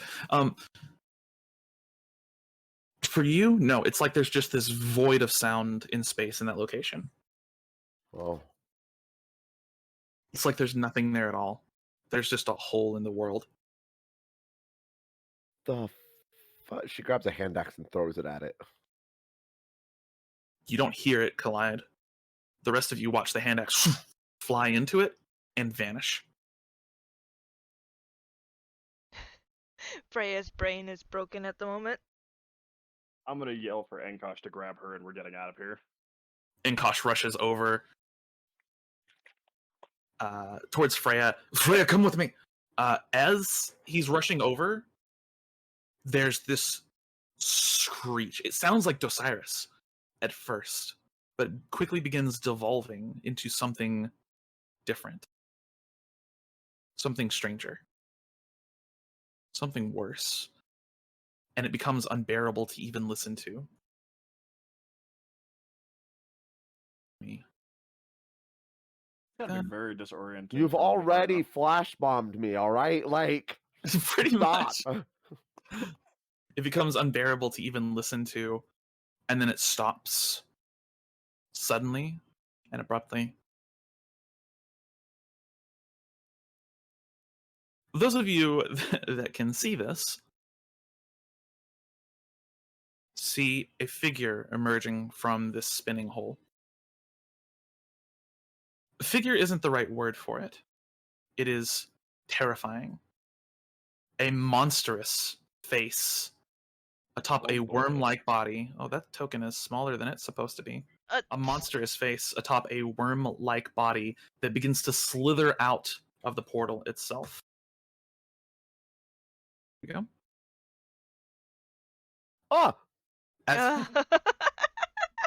The moment you look back, oh. It looks from side to side and opens the wide face, revealing inside what looks like a human skull and perhaps hundreds of eyes, and lets out a screeching roar. I need all of you to roll initiative. Hey, wait a minute. I didn't sign up for this shit. Too bad. Too bad. You have now. I got something for this. Okay, actually, I'll physically find it. Man, it's nice to be first with rolling a 13. Dinesh is not going to be able to assist with this at all. Let's see. The honor guards, well, we'll roll for them. Why not? Do you want Nyx to join? I can control him if you want. I'll control Nyx, and yeah, he will absolutely join. Okay. I like that boss music though. I know, right? The best part about all of this, right, is like there's this huge like everybody with eyes knows what the fuck just happened. She just heard a bunch of screaming. There's this loud shrieking noise. She's kind of like stunned a little bit. And then she like kind of regains consciousness. It's like this screeching again. There's this void. And she's like, what the fuck is happening right now? What the fuck is going on? A question for my own knowledge. Uh-huh. Would the shockwave that knocked over the tables have blown out all the candles? We shall ask the dice gods. Call it evens or odds. Evens. That's a 10. Yeah, all the candles in the room have been blown out completely. Some of them have been knocked over. I'm gonna call odds here. That's a 10. All right, yeah. Some of them have just been knocked over, but they're all blown out now. Right, so basically, it's dark in here, or It's dark. It's dark enough. It is fairly dim in here, except for the creature in the center that is giving off quite a bit of this reddish light. I guess I would ask, Emonir, what the fuck is going on? You're gonna need your sword. Just telepathically. Yeah, my response is going to be you're going to need your sword, and a lot of eye poking. You hear many of the counselors now screaming. All right, we're gonna go ahead and start combat here. Next is actually first with a 24. Did you put Akash on the initiative? Oh, I didn't. Let me go ahead and put him on there. Hey, nice, a 20. He has lower dex than you, so. He does. He's a badass, though. So. Did the music just randomly stop for you? How did you? Yeah. Why did it stop? Oh yeah, it does that. There we go.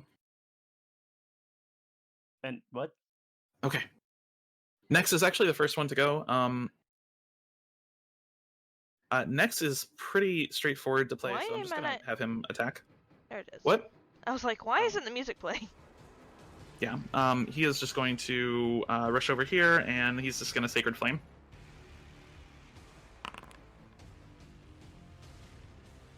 Okay, one damage. All right. No, that should be a 2d8. So. That is 7. That is a failure from the worm. All right, so it's gonna take a whole 7 points of damage. Score. I know, right? It's not very good. Jesus. Emonir, your turn. All right. Okay. I'm gonna move for this corner, where I have just a teensy bit of cover. Just a little bit. Okay. Then he's gonna get bonus action Animist, Okay, he is marked. which gives me advantage. Okay. And then we're gonna hit him with the triple. Gotcha.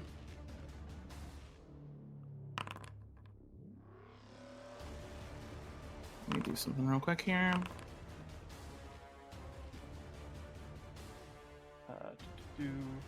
And those all have the. It's just once per turn gets the sneak attack, right? Oh, why did the... There we go. Uh-huh. Yes. And then I also. This would absolutely not be a surprise attack. I'm gonna put... What is it? these Where's the here. Dread Ambusher? Okay, so I need an additional D8 and additional D6 of damage. Okay. Oh, right, that fucking roll thing doesn't work again. You have advantage on these, right? Yes, I do, because Okay. of Animus. Because of Animus, yeah. Okay. Did you And heal it? yeah, because I was messing with its max health. It's Paragon, and for some reason its health was cut in half whenever I placed it on the board. Gotcha, okay. Yeah. So it's, what, slash roll? Oh, yeah. D8 plus 1d6. Correct. Yeah, the dice roller doesn't work anymore. It's really annoying. Yeah. I'll try and find us another one at some point. Alright, so all of those are going to be a hit. That is... Alright, we'll just subtract this completely. It is magical. 41 points of damage? 11. No, 42 points of damage. Okay. As the arrows strike into the creature's hide, many of them do pierce, but they don't seem to do any kind of significant damage to the creature. It is definitely very resilient. I forgot. Fang, do you do poison damage? Oh. I also have this that I forgot about. Oh yeah, you should have like 2d6 poison damage once a turn or something. So they add another 7 to that, make it an even 49. There you go. Now that's a lot of damage. 49 points of damage to the creature. And it can be hurt by poison, right? It can. Cool. All right. Yeah. And that's the end of your turn. Yeah, I think I did just about everything I possibly could to I think so chunk too. that thing. It's tanky. Yes, it is. It is very tanky. Inkosh is up. Does anyone have access to Inkosh's sheet? Do y'all have like his sheet available to you? I do not. I do not. Okay, hold on. Let me see here. Man, if only I'd had the opportunity to visit my alchemist friend beforehand. I'm gonna give all players owner over Inkosh. And then I'm also gonna give all players owner over Nex as well, and I'll just let you puppet Nex. Okay. Eve. I can do Enkosh. Yeah, one of y'all can do Inkosh if you want. Yeah. He's really simple to play. He's just a knight NPC. All right, Inkosh's turn. I need. Let me... There it is. Second. Alright.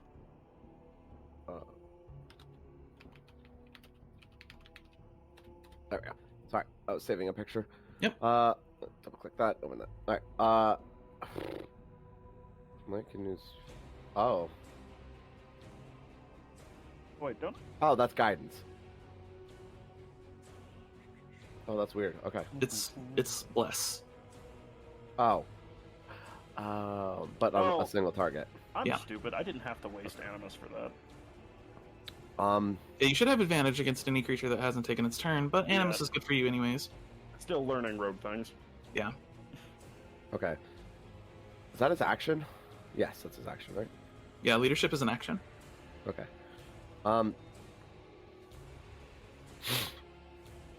It does not say game pause for me. Here, let me pause it and unpause it for you. Did that fix it? Okay, there it is. Yeah, I wasn't Weird. sure if it was. Probably just like a cache error. He's gonna move here, and I guess use leadership on Verna. Is that in character? Would he do that? Yeah, absolutely. All right. Basically gives you like tactical advice. Yeah.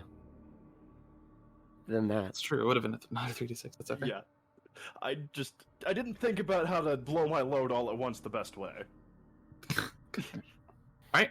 Iverna, you do have the effects of leadership. Right. That's his turn. That's his action. The He knight doesn't can have utter a bonus special action. command or warning whenever a non-hostile creature that it can see within 30 feet of it makes an attack. Oh, I'm sorry. No, a leadership is a reaction. Weird. Yeah.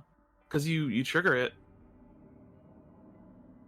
Oh no, it's an action, and then for the next minute you can just give them that D4. For 1 minute, the knight can utter a special command or warning whenever a non-hostile creature that it can see within 30 feet of it makes an attack roll or saving throw. The creature can add a D4 to its roll, provided it can hear and understand the knight. Oh, okay. So it's bless, but like you have to maintain line of sight. Yeah, basically. So he's using the bless here. Yeah, and it just lasts for a minute on him. There's no like concentration. It's essentially bless. Yeah. Yeah. Okay. Okay. Cool. All right, so he uses that. He's under the effects of leadership. I'm just going to put a little pink dot on him for that. We'll use that on Verna. Yeah, it'll be whenever you make an attack or saving throw, you can trigger it as a free action. Creature can. Oh, I see. Mm-hmm. It doesn't say it's a reaction, so I'm assuming it's a free action. Anyways, Oh, that's weird. that is Okay. initiative count 20. It is actually the Worm's Paragon. The worm lets out a screech. This awful sound. Oh yeah, fuck. Hold on. Sorry. Next actually is hold on. Add +7 back to the worm's HP, and next takes 7 points of radiant damage. Oh. Anyways, let's out this kind of just weird and horrible screech. It doesn't even sound like a screech. It sounds like metal and gravel and all sorts of terrible things being tumbled together. And it's going to go ahead and it's going to make a bite attack. It's got a reach of 10 feet here. It's going to make a bite attack against this Imbervault guard right in front of him. Okay. Oh, fucking boy. Alright. That is a 17, which is actually going to miss. The guard dodges to the side, and the desk is obliterated in splinters as the worm thrusts its face down and just, like, it cracks the stone on the floor.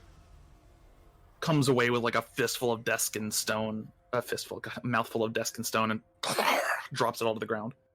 That is the end of the Worm's Paragon. No, I'm sorry. It gets to make a Barb Tentacle attack, which is just going to be against the same knight. Alright. That is 24 points of damage to the knight, which is quite a chunk. He's beefy. He ain't that beefy. Alright. He's beefier than I thought he was. He's okay. He's doing alright. That is going to be the end of the Worm's Paragon, and Freya, it's now your turn.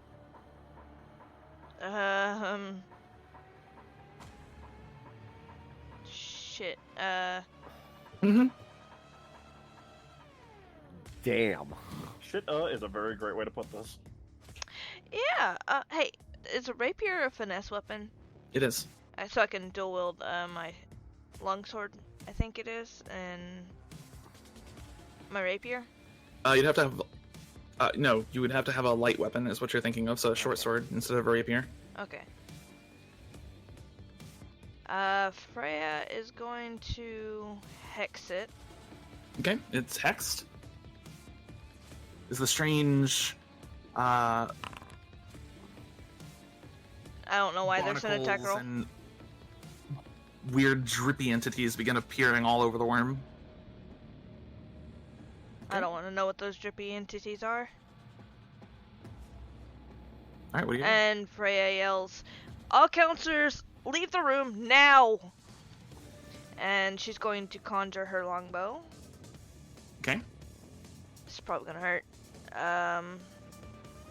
Actually, no, she saw that it could hit 10 feet, so she's going to disengage. Okay. Because she could do that as a bonus action or an action. You've already used your bonus action. Yeah, and so she's using it as an action. Oh, you're... Okay, gotcha. Alright, and is that the end of your turn? Yep. As you rush away, one of the tentacles seems to swipe at you, but you're already gone. Alright, end of your turn. It is now Midori's turn. Art shouts at you across the room. She says, "I'll get everyone else. You kill that thing." You got it. Oh god. Good luck. So I forgot to ask this originally. Sure. My special arrows. Do I have to call that before I know if it hits or not?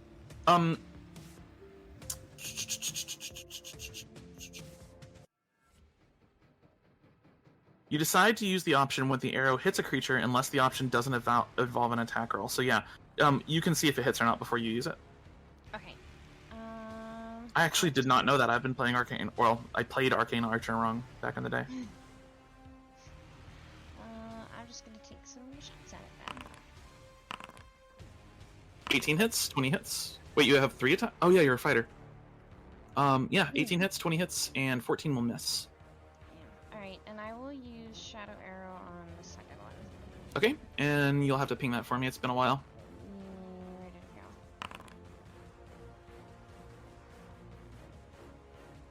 Shadow Arrow. Creature hit by the arrow takes an additional 2d6. Let me check it, see if it's immune to Psychic. I have bad news. It is immune to Psychic. Son of a bitch. I'm sorry. What's the secondary effect?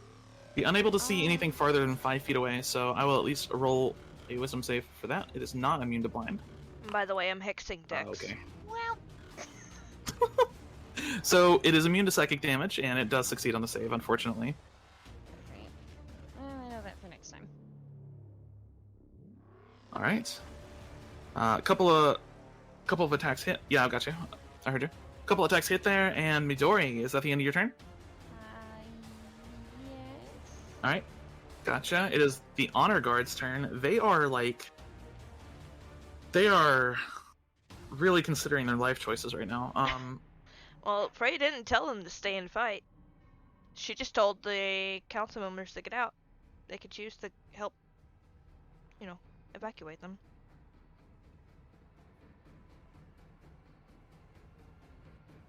Let's see here.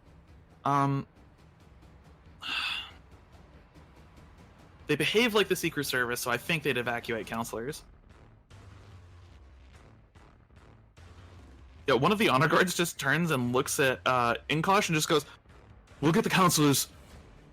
You hold that off?" And Inkosh, we're gonna try. Just don't put yourself in danger. Yeah, so this guy... I say moments before doing something stupid. This guy's going to go and help the counselors. The worm will take an attack of opportunity. I guess it can use that bite as an attack of opportunity. Didn't it try and make one against... No, that was just for flavor. I disengaged. Yeah. Oh, gotcha, okay. Because I had nothing else, so. The knight is not stupid. These knights are smart. They are veteran fighters. He's going to disengage. The other honor guard is going to do the same thing. 5, 10, 15, 20, 25, 30. Both going to disengage and begin heading for the counselors. Actually, he's not going to go over there. He's going to go over... He's going to go right here. That is the end of their turn. It is the worm's turn. And it is going to go ahead and...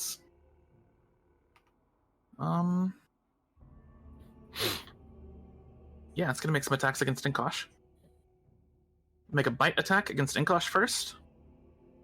It's going to make a... How smart is this thing? It's not very smart. It's going to bite Inkosh. 1 second. It's 2. Oh, okay. Does parry have to be used before you know the results of the attack? No. Okay. All right. So, that is a 24 to hit. Yeah, that hits, yeah. Okay, that is 59. I'm sorry, 49 really points of damage. Low HP. Holy fuck. He does have really low HP. He is only CR3. Oh. Mm-hmm. Oh.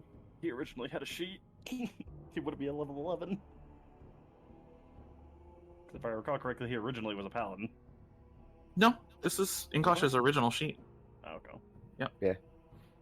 Yeah, so I think that puts him unconscious. Okay. And it will make the second attack, the Barb Tentacle attack against him. That is Inkosh, unconscious, 2 failed death saves. Well, it has to roll first. It could miss. Oh, that's true. It does have to roll. Okay. All right, well, that It did not miss. Fuck. Has advantage with a plus 13 to hit. It actually cannot miss him. It could with a natural roll. It'd have to roll 2 nat 1s, basically. I rolled 4 3s in a row before earlier, okay? This is fair. You might lose Inkosh. Yeah, so that is the end of the worm's turn, as Inkosh is now... Well, it succeeded on a bite against him as well, so... he is now trapped in its jaws. I'm sorry, he's not trapped in its jaws, and he doesn't have 2 failed death saves. He's swallowed, isn't he? He is swallowed. As it picks him up, bites, you hear a crunch, and then the worm swallows him whole. Oh no. Oh no. Let me read the rest of this ability real quick. Huh. Oh, creature is blinded. Okay, Interesting, okay. Alright, the worm has swallowed Inkosh. That is the end of its turn, I think. Worms technically have throats, right? This one does. Okay. Oh, that wouldn't be, because it has to use its Barb Tentacle attack. Okay, well, it's gonna make the attack against Aubrey, because that's the only thing. Is she in range? She's not in range. She's just outside of its range. It doesn't have anything else to hit. That's the end of its turn. It's stuck is to that Aubrey's turn. portal, isn't it? I don't know. Doesn't seem to be moving out of it. It's Aubrey's turn. She's not having that shit. She's gonna rush up and do Aubrey things. Can you get my advisor, please? Working on it. Oh, that's not Aubrey. I thought the other person was Aubrey. Nope, No. This is Aubrey right here. Who's... That is Dinesh. She's the assistant. I thought that She's was the Aubrey. secretary who is going to not get swallowed. She's gonna fucking run the fuck out of this building. The first thing that Aubrey is going to do is she's going to...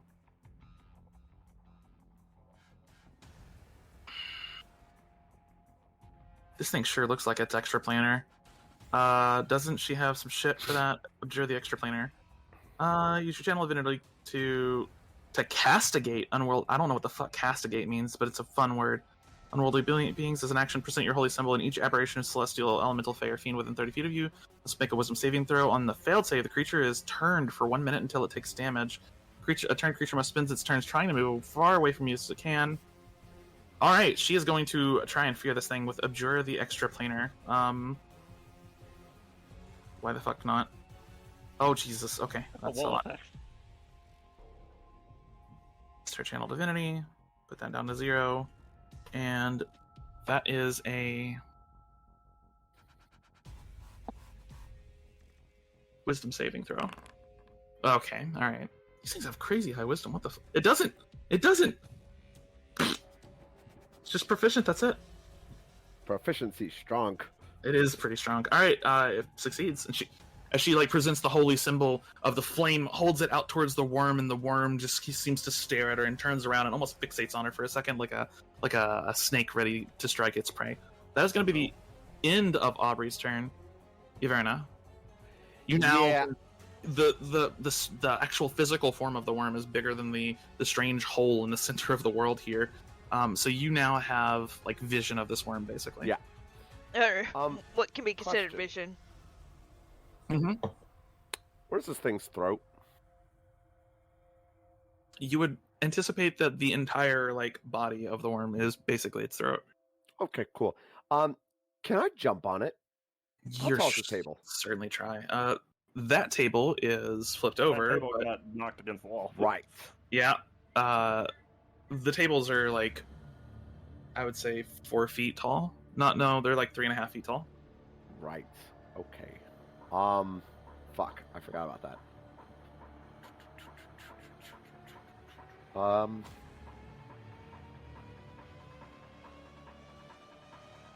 Man, that's unfortunate. Mm-hmm. Okay.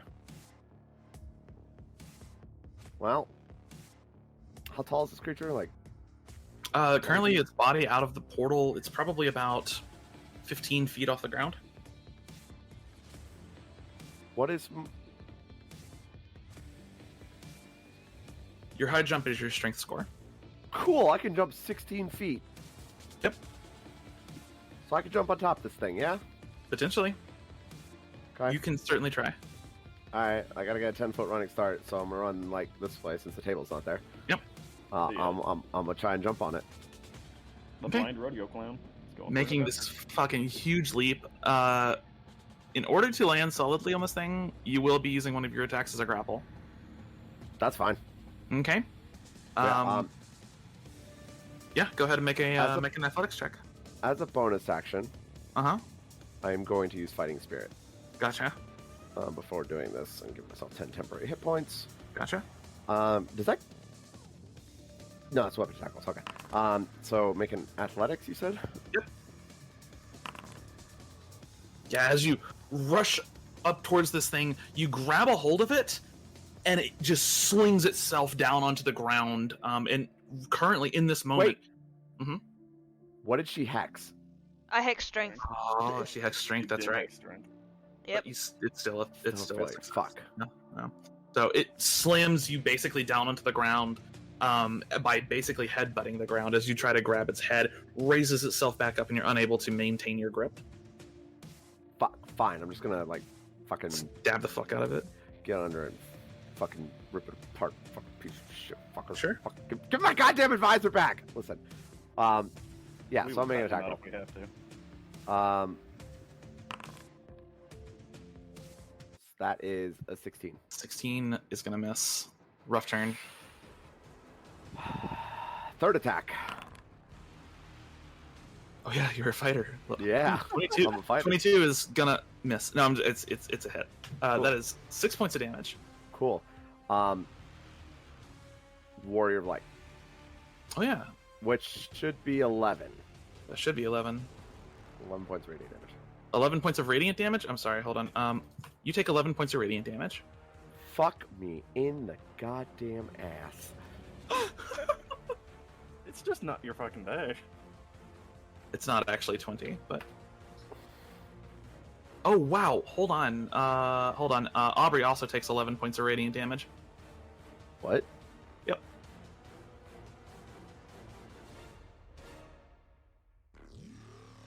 Oh, As I you- got it all. As you rush up, strike it with your blade, Baradin's blade flashes with this light. The creature almost seems to absorb it and then repulse it. I don't like that. Alright, I'm an action search. Okay. Fucking fighters. Yeah. They really 24. are like, the best class. 24 definitely gonna hit 7 points of damage. Like, I feel like I do a lot 18. of damage, but That is just barely a hit. 8 points of damage. Okay. I appreciate you hitting it so much because you're giving me the knowledge I need to use sharpshooter. 24. 24, 8 points of damage. Yeah, Oh. but at this point, it's got 18 AC. I don't suppose that, like, causes him to let go of... Let me take a look at something here. That would be 6, and then 7, and then 8 and 8. What is 13 plus 16? That is 29. I want you to just roll me a d20 here. Okay. Okay. As you stab it, the creature violently just vomits up Inkosh, who's now on the ground in front of it. You had to deal 30 damage to get it to vomit him out. You did 29, so Well, good enough. I'm gonna say the mechanics here. It's strength as hex, which lowers the damage threshold. Alright, I respect that. Okay. Fuck. Alright. Wait, how much movement did she spend to get up here? She was right here. 20. Jumps also take part of your movement, so Oh, yeah, good point. Yeah, she'll be out. Okay. You're pretty much out of movement. Yeah. All right. Is that the end of your turn? Yeah, that's the end of my turn. It is now Nexus' turn. Yay, and Nexus turn. Hey. He is a paladin, basically, sort of. He's actually a reckoner, which is an NPC class, but he's got a couple of low-level cleric spells, basically. Okay, so who's it fixating at? Just wondering. Currently, Aubrey and Iverna. How far away is Shield of Faith? Shield of Faith, I think, is like 60 feet. 60 feet? I'm gonna go out on a limb. The person who made it vomit's going to get paid. So, Nyx is going to cast Shield of Faith on her. Okay, +2 to your AC temporarily, Iverna. Okay. I As you haven't feel marked down this time. Do you feel the warding magics of Nex? All right. Is that the end of his turn? That's Yep. a bonus action, so he's got an action. Oh, he does have an action, doesn't he? Mm-hmm. He's got a longsword, and that's about all. Yeah, he'll go up and whack. He's gonna You approach whack, the take it worm. I'm gonna. Yeah, there you go. Put him right there for now. All right, go ahead.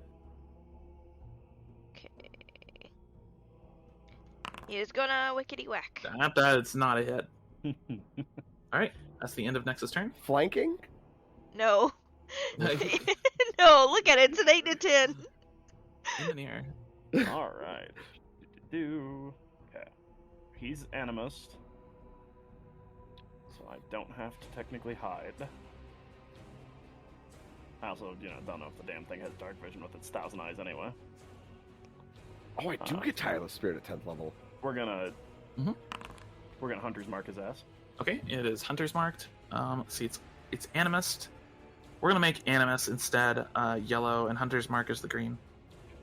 Purple is Hex. So. Alright. So then... Both of these are gonna be sharp shot. Okay. You got it beat 23, which, whew, fuck. I can handle that. Jesus Christ. Oh, Okay. now that's a lot of damage. Just that's- debuff it to death. if you successfully cover the whole token and debuff it, Yeah. it dies anyway. So Strength Dex and everything else. Is sneak attack always on the first one, or can it be applied to the second? It's always on the first one, unfortunately. Okay. So that's 1d6 for that one. Mm-hmm. These saboteurs. Would Adder's Bane work the same way? Adder's Bane, I believe you can choose once per turn when you hit. I'm gonna say you can choose for Adder's Bane. I don't think it matters that much. Would I get double for a crit? Yeah. Okay, so that's 5d6 plus the 6 damage from the first Hunter's Mark. So that's a total of 6d6. But I'm just gonna keep the 6 to start with. What the hell? Do I have anything else? Hunter's Mark. Yeah, I think that's it. I don't know all of my bonuses. Hunter's Mark, and then a bunch from Adder's Bane, and then sneak attack. So you're looking at rolling me 6d6 extra damage. Okay. Is that including the first Hunter's Mark? We can take that if you want. Just roll 5d6. All right, nice. Not bad, not bad. That is 6, 9 is 15, and then you have 16, which is 31, and then another 16, which is 47 points of damage. Add 20 to that. And then 20 from fucking Sharpshooter, which is like so good. Yeah. No, so that Sharpshooter is the thing that I forgot about on the first turn. 86 points of damage. Holy more damage on my second turn as a Gloomstalker assassin than I did on my first turn because I missed things. Sharpshooter is a thing that exists, man. Alright, 86 points of damage, taking a huge chunk of health out there. Though this time you managed to land 2 arrows right as the worm now has like the tentacles on its face like spread out. Like imagine how Alien in the Aliens movies like gets up close to its prey before it kills them. It's doing this right now to Aubrey and Averna. It's got the tentacles like spread out, and as it does this, boom boom, an arrow in 2 of its eyes. All right, that is a lot of fucking damage. Emonir, is that the end of your turn? Bonus action. I'm gonna move further into the corner. Okay, yeah, there's a statue there, so you're like cramped up against the statue now. Oh yeah, no, I'm gonna be behind the statue's legs so it can't see me. Excellent. Okay, that is the game that I wanted. Inkosh, I need a death saving throw. Just roll me a d20, please. Okay. Well, that's not good. Yeah, that's a failed death save for Inkosh. I'm just gonna put these on his sky token. All right. That is the end of Inkosh's turn, and at initiative count 20, losing dexterity ties, it's time for the worm to go. It definitely loses dexterity ties. It has 5 dex. It is going to go ahead and it's going to make a bite attack, and it's either Averna or Aubrey. So Averna, call evens or odds. Evens. But can I make the argument that I just beat the shit out of it? No. All right, it's going to make a bite attack against Aubrey. 15 does not hit, and it's going to make a barbed tentacle attack against you. Me? 22. Yep. 22. With the +2. Shield. Okay. What? 22 is my AC right now. As it reaches strength is hexed. Strength. So that's only strength checks, not attack rolls. Oh, is it not? I assumed that it just lowered strength overall. No. No, hex gives you disadvantage checks. I gotcha. Okay. Which is good for like grapples and stuff. As it turns around and tries to attempts to hit you, coming right at you, the shield goes up. The blue dome of energy protects you for a moment. All right. That is the end of the Paragon action. Freya. Freya's gonna whip around, and I'm gonna attempt not to hit them. Okay. He's unconscious, so it doesn't really matter for him. I mean, if you hit him, he takes a death save. It's not gonna damage him. Okay. Freya's gonna go from here to here and cast Hypnotic Pattern. Ooh. Okay. Let me read Hypnotic Pattern real quick. On failed save, comes charmed for the duration. Okay. The pattern appears in the air. There's these like geometric spinning shapes and all sorts of different weird sounds that appear in the air, and Worm doesn't seem to be affected. Shit. It's immune to charms. Damn. That's what I was afraid of. The theme for this thing so far, just y'all are able to kind of piece together what this thing is, or maybe not what it is, but how it operates, and it seems to be largely immune to anything that has anything to do with its mind. Okay. Oh, there's some lag there. Yeah. Conjure weapon. Alright. Conjure weapon, okay. Longbow. Alright, end of your turn. Midori. God. Okay. I'm gonna take some more shots at it. Sure. Oh, okay, well. 23 and 20 will both hit for sure. And then we're gonna 18 action also surge hits. and- She didn't roll an 18. On her first one, she did. I rolled a 16. She rolled a 16. She doesn't have she doesn't advantage. have advantage. That's fair. Yeah. Okay. I- Well, and then I'm my gonna brain action was surge not and thinking. do that again. Oh, okay. Okay, well. Ooh. Alright. Hold on, let me add up some of these. So the 23 hits for 9 damage. The 20 will hit for 9 damage. The let's see, 16 misses, the 13 misses, the 25 will hit for 9 damage. There's a lot of 9s here. What the fuck is going on here? And then the last one, the 32 will hit for critical damage.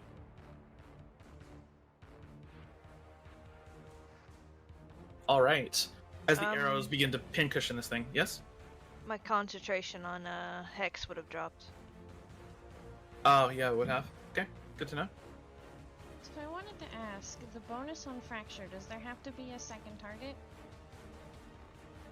I believe so, yeah. You have to choose a new target for it. So it's not very useful against individual. Let me see. When you land a critical hit, you make... Yeah, it has to be against a target within 15 feet of the original. Okay, just wanted So, to make sure. Yep, unfortunately can't do that, but... fortunately... Get pretty good damage off there. Let me see something. Alright. As the worm, like, kind of screams back and forth as the arrows pincushion it. Midori, is that the end of your turn? Yes. Okay. Let's see. It is the Imbervault Honor Guard's turns, and they are going to work on getting these counselors kind of together, and the counselors will all go at the same time, pretty much. Oh, not invisible. Invisible. Art is going to help them. And Stark is going to...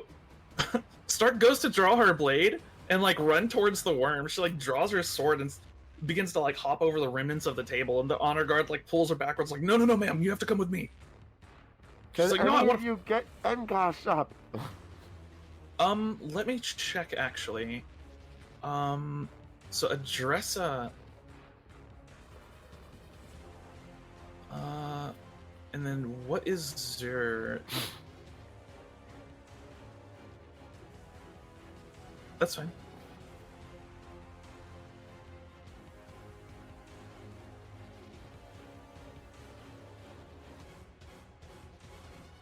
Put them all right here, and these two would get like right here or so. And then Dinesh is here as well. It's gonna fall in line with them. So Adressa does have some spells.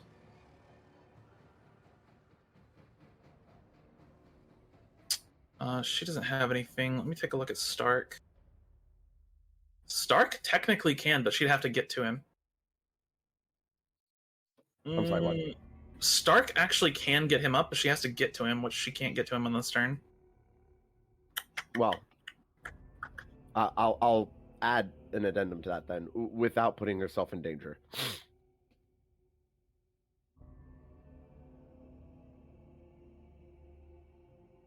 I think the best bet for that's actually probably Aubrey.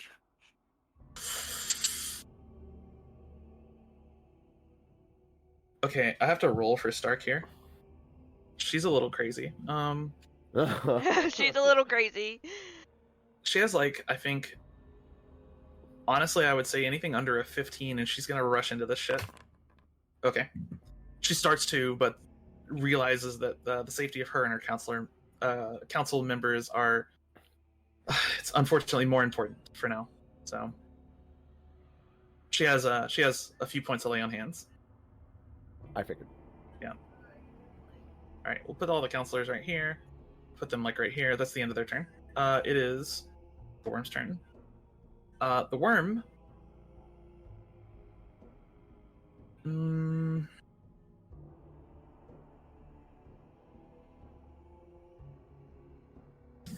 It's got 4 juicy targets here. Well, really, it's only got 3 juicy targets. It's not going to bother with Inkosh for now. He just got vomited. Vomited up. It's going to go for Aubrey. It tried to hit Aubrey earlier. No. It's going to try to hit her again. No. Can Aubrey just say no? Hold on. Does she have Yeah, hit me. No means no. No means no. Don't hit me. Listen, I slashed its throat and I made it vomit its food up. She doesn't have any kind of weapon, not weapon, reaction to use here. Nope, she's gonna take the damage. Fucking Christ. Okay. Oh no. Oh no. That is. Dex save. Yeah, DC 18. It's quite a lot. 35 and then 27. Oh, I'm sorry, not 27. Hold on, add that back. Apply full healing to selected token. And then half damage from fire. I could free her. Click to apply half damage to selected tokens. There we go. And she is swallowed. I can't heal. Oh, fuck, that's true. Shit, dude. Stark is gonna fucking turn around and try to get back on her next turn. Alright. It is Aubrey's turn. She is... Oh no, it's got another attack. It's gonna try to get Verna, and it's weird tentacles. Spiky tentacles. Hello? Times like this, I wish I had Sentinel. There we go. 23?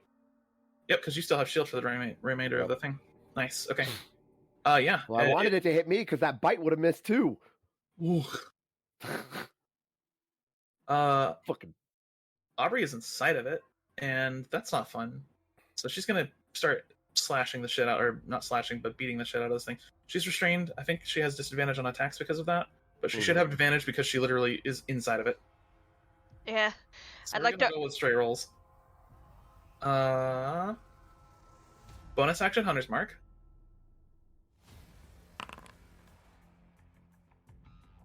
She's going to use Judgment of the Flame twice, which is her weapon. Okay, alright. The first one misses. The second one hits, though. That's important. Because she's pumping a fucking 3rd level Divine Smite into it. Oh, no. Radiant damage. Oh, no, that's right. Okay, we've seen this. Fuck, dude. Oh, no. Okay, what's the D8 on her weapon? Or the second D8 for her rolled a 7. Motherfucker. She's a paladin. She can't turn this ability off. Paladins have passive radiant damage on their attacks. And it rolled a 7 on the D8. Fucking. Alright, so she's gonna take 7 points of radiant damage. Oh. Oh, are you shitting me? Her Hunter's Mark is gone. A big oof. And Iverna and Nex will also take 7 points of radiant damage. Why? He doesn't do radiant on his He reflects attack. that to everyone within 20 feet of him. Oh, how much? 7 points of radiant damage. Ouch. Yep. Well, good Fuck, news. man. Shield of Ice Somebody stays. can pass their con saves. Gosh, 2 death saves failed. Uh-oh. Alright. Fuck. That is really not good. Do you have anything else she can use here? She's gonna counterspell the worm. Alright, that is the end of her turn. Iverna, it is your turn. I don't like this because I have a choice right now, and I have a duty to the people that serve under me. Fair. I'm feeding an Inkasha potion. Okay. Go ahead and roll it. Yeah. It's my fucking only potion. It's 2d4 plus 2, right? Yes. Okay, nice. 7 points of health back to Inkosh. You need to go now. Fuck. Alright. Inkosh is conscious. Is that the end of your turn? And that is an order. Understood. Yeah. It is Nexus' turn. And next is going to... Oh, by the way, since it reflected damage, could I have done this? Yeah, you can use that. Yeah, I would have used that then. Equal to half the damage dealt. So it's gonna take 3 lightning damage. Yeah, and then and then you get to recharge it. Yeah. Yeah, and at the start of your That's turn, fucking you'll neat. recharge that. Roll 1d6. Mhm. Oh, Nice. Alright, it's recharged. Hey, the And- recharges are working in our favor for once. Huzzah! okay. Just trying to fucking murder us. Yeah, he's gonna attempt to attack from behind. 22. Yeah, that's true. It would be flanking. So yeah, that's 6 points of damage. Nice. He could have cast a spell. He hasn't cast anything. He's got Shield of Faith, and He's concentrating on Shield of Faith, and the spells that he does have are not very offensive. he could do Divine Smite, but I don't think he Seems wants not like reflected that idea. damage. You might kill Inkosh. Again. Okay. Again, I could do Burning Hands or Absorb Elements. Would not be advised. Yeah, I'd rather keep the shield up. Alright. Okay, I'm good. That is the end of Nexus' turn. Emonir, it's now your turn. Okay. I want a bonus action hide. Oh, just right. because I can. Okay. And then we're gonna hit him with the artillery again. Once again, sharp shot. Roll the hide real quick. Yes. Thank you. Alright. Isn't and he you- like considered invisible anyway to creatures that rely on dark sight? This thing does not rely on dark side. It's big, massive, and an other planar entity. Yeah. Alright, so... And Emonir, after studying this thing for a moment, you do seem to recognize what it's relying on. It can feel people moving around it. It doesn't seem to actually be using its eyes. Oh, so it's Yaverna.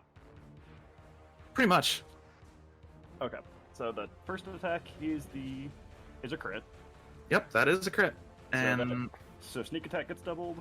that's Hunter's Mark doubled, Sneak Attack doubled, Adder's Bane doubled, which would Okay. be 4d6, 8d6 in total. 8d6. And then Jesus. another 1d6 on the second attack. Yes. So 9d6 in total. Yeah. Okay. And then also plus 10 damage for each shot. Yep.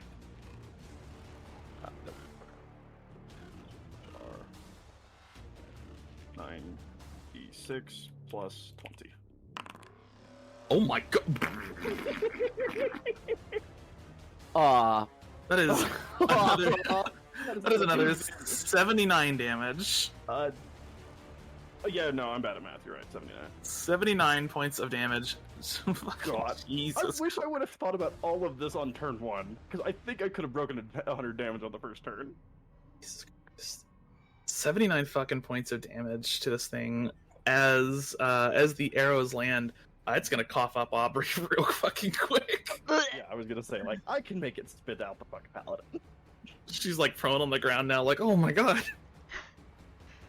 Don't go in there. From an arrow?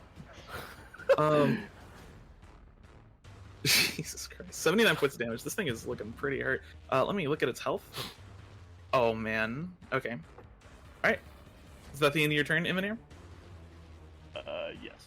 Okay, Inkosh. Yeah, he's gonna disengage and get the fuck out.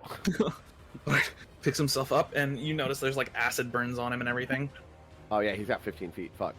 Alright, well he's gonna get Yep. there. Good enough? Do Alright. you have a bonus action? No. No, he doesn't really. He could. Inkosh would definitely have like a lesser healing potion on him. Okay, well, Zero he's gonna chance he drink would come that unprepared. Well- Yeah. that. No, he's not going to do that. Okay.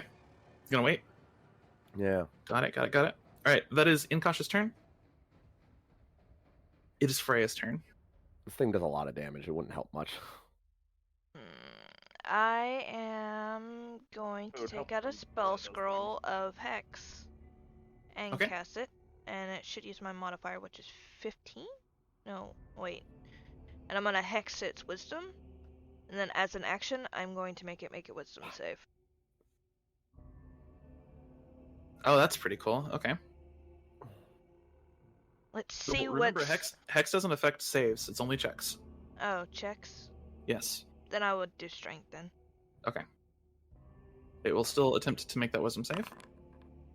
It just barely passes. Damn. Alright. Is that the end of your turn? Yep. Midori, are you back? Oh, hey. Mhm. It does it not get its action? Paragon? Nope. Okay. Nope. It is currently bloodied, and since its right. HP pool is doubled as a Paragon, once it hits half HP, it loses its Paragon action. Thank God. This thing just got a lot less scary. We just had to phase it, that's all. I'm just gonna keep linking 50 BMG gifts every time I hit it.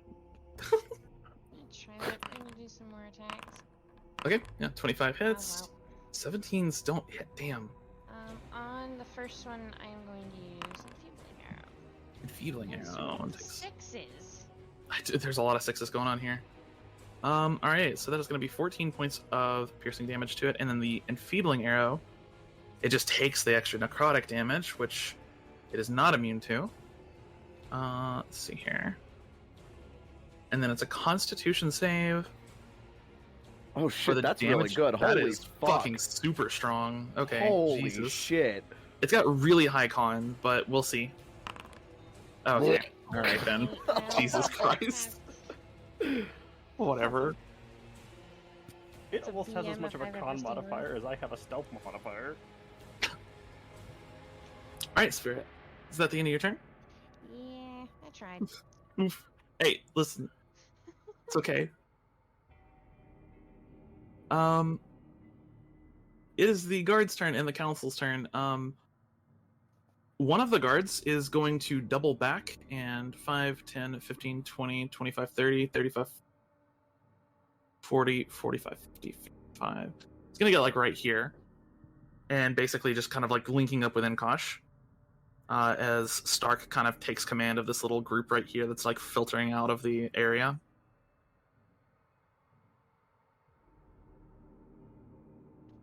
Staying away from the fucking creature.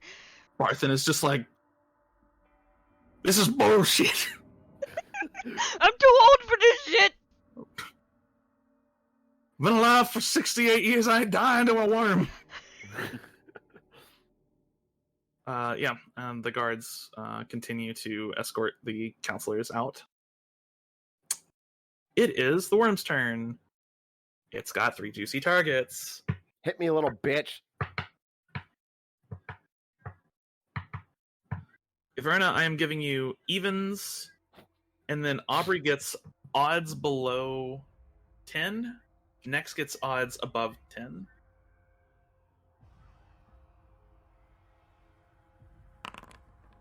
That's an even. It's going to attack you. Cool. Right. Cool. Oh. Yeah. And make that horrible dex save. And All right. Oh, yeah. Too. Well, at least you roll really low on the damage. I Yeah. wanted that to hit me, but not actually.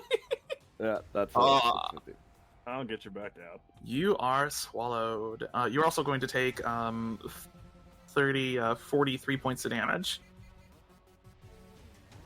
I can double that. I'm a little under half. Not much. I'm going to put you as red just to show that you're swallowed. As the creature picks you up, you feel bones crunch and then sudden darkness. Oh, first time? That's true. Okay, how about the darkness? That's fair. That's fair. Rather than sudden darkness, it's not sudden darkness. It's sudden extreme warmth. Like you just got dumped into a furnace. All right, that is. Oh, that's horrifying. Oh Yeah. my god. It's pretty awful. Barb tentacle attack against Aubrey. 21. Can she like block that? I hope she can. Wait, actions go down to reaction. No, she cannot counterspell this thing, so Oh no. Wait, is that a spell? no, it's not. I was about to say, wait, what? I'm just We're gonna getting punching eaten so that you don't. You're welcome. Very true. You can't leave the portal. That 2 points of damage. who's to say Know that. we don't? But at the same time, it hasn't moved from the portal. But Because we've been here. the other option is maybe it can spawn little babies, and I don't want to find that out. Very possible. I feel like Spirit can deal with little babies. Um, And I could absolutely I- shred one if I had to. I would have to get crits to deal with them. Potentially. All right, that is This the is end first- of the spawnworm's turn. This is the first campaign where my very first damage roll wasn't a crit. Oh god, it really is true. Jesus.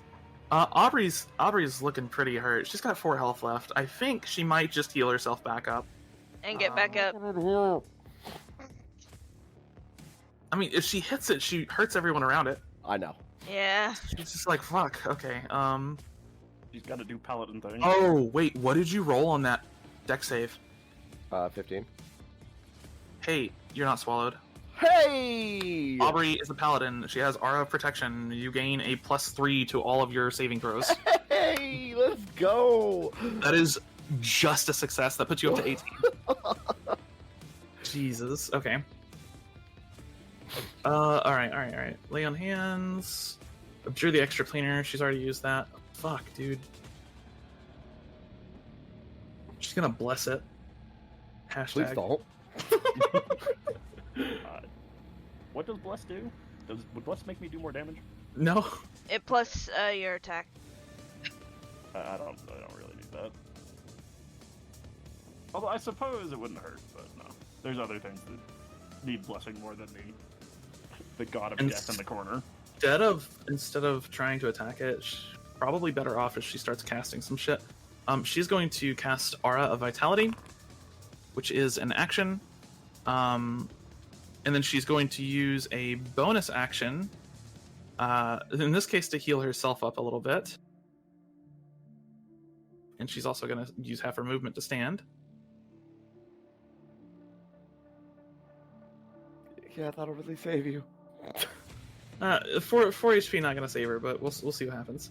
Healing, you can use a bonus action afterwards to target one creature in an aura, including you, healing. Correct, yeah. So, I think that's all she can do here. Yeah, that's all she's got for now. Basically setting up for future turns and hoping that it doesn't kill her. Yeah. Maybe she should have ran away. She should have taken the dodge action is what she should have done. But it's too late for that. Iverna. Yeah.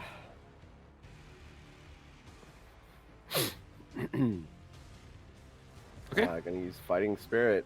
Gonna add 10 temporary hit points to myself. And I'm just gonna fucking, like, go ham on this. I'm gonna slightly retcon Aubrey's turn here. She's not gonna cast Aura of Vitality. I'm stupid. She can do this. She's gonna fucking lay on hands herself. Yeah. Yeah, for fucking okay. She's doing a lot better. Dump her whole fucking lay on hands. All right, Didn't you subtract the 4 that was added? I did. Yeah. Oh, okay. Yep. All right, Fighting Spirit. Yeah. Make 3 attacks with all with advantage. Okay. 19. 19 just hits. 15 misses. 14. 23. hits. Yep, 23 hits. Nice. So 7, 11 is 18. 18 points of damage. It's hurt, but it's still up and Yeah. moving around. What's it like to do less damage than just my sharpshooter bonus? See, I'm built around like having I know. this warrior of light feat, but I don't want to kill everybody, so Yeah. Let's not. Warrior of Light, really cool. Yeah, I'm a fighter. God damn it, fighting spirit. All right, Verna, is that your turn? Okay, Nexus turn. Yeah. Oh yeah, sorry. Wickety whack. He's 19. gonna miss his attack. 19. Isn't he flanking? Oh, Flanking. that's true. Yeah. Listen, he won't miss. He'll do 6 points of damage. Man, Alright, what's it like? Nice. Hey, What's it like to do one portion of my damage? hey, Nexus CR4. Okay, he is like, he's like 5 levels lower than you. I believe Nex is the one I wrecked at one point. Yep. I think I've wrecked anyone who is a companion in this room. I've probably wrecked at one point or another. It's true. Speaking of, Emonir, it's your turn. Same burst, same as the first. You know what is like really funny? I used to play in a D&D West Marches server, and there were like parties in there. They played like an MMO basically, and there were parties of people in there, and they wouldn't accept rangers in their party because rangers are really bad TM. It's like, I'm like, all right, sure, whatever you say, man. It just Looks at Ark. Yeah, sure. what's the one gif where is Will Smith doing the Yeah. look at this.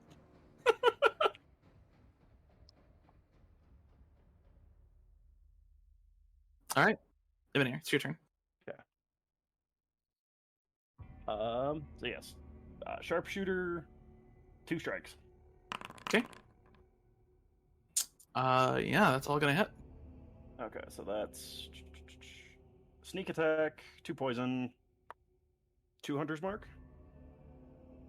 Correct. So 5d6. This was basically how Inazuma played in Ash Frontier. Just like add a ton of riders to your attacks. There you go. Except for Inazuma never had sharpshooter. Jeez, 37 from the fucking riders. It's like, Damn. 7 damage, 11 damage, 37 from riders. Like, okay, sure. And 55 points of damage. This thing is pretty hurt now at this point. Is that the end of your turn? Stock on arrows. Yes, that's the end of my turn. It is Incautious turn.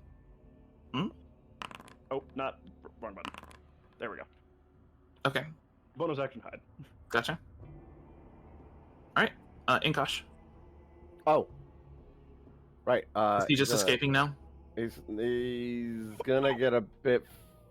That's What's like up here? That's the the door. counselor's entrance, which you can enter into. Yeah. It's a Would door. we go up there and like hide, technically having left? No, he would go up there and shoot his crossbow. Probably. Yeah. Just prop open the door. Like just in case shit goes south, he can come in and like try and save someone. Is that something he would do? Absolutely. Okay, he's gonna do that then.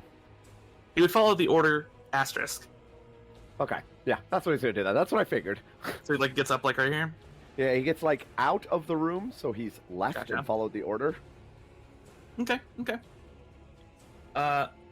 Opens the door into the counselor's hall, basically, and then turns around with his crossbow and. Oh yeah, he's a crossbow. Mm-hmm. Good point. Yeah, I guess he's gonna shoot. Oh, since it's got. Oh, okay. Yeah, you can't shoot twice with a heavy crossbow. All right. Right. 21 is gonna hit though. That's 5 points of damage. Every point counts. Yeah, everything helps. Yeah, All right. Incautious turn is over. I'm gonna put him Freya. 5 feet. Indicate he's like 5 feet off. Yeah. Doors. Freya is going to run over. Okay. You're gonna mess up. That's fine. Right here. Okay. And fire her longbow, which is the first attack she's done today. And then Alright. use her bonus action to switch it to a dagger and pull out her Ivyard. Ivyard? Yeah. Okay, gotcha. And is that the end of your turn? Yep. All right, Midori. Take more more shots. Let's go. I don't think any of 27's those gonna hit. 19 hits. All 3 hit. Yeah, you'll have to find a way to get yourself advantage really often. Use that Ellen accuracy. Yeah. Still, 8 plus 9 plus 7, 24 points of damage. Not fucking bad. 24 points of damage. Creature's hurt. Still going, though. Is that the end of your turn? Love the ragdolling in that gif. It's the only one I could find.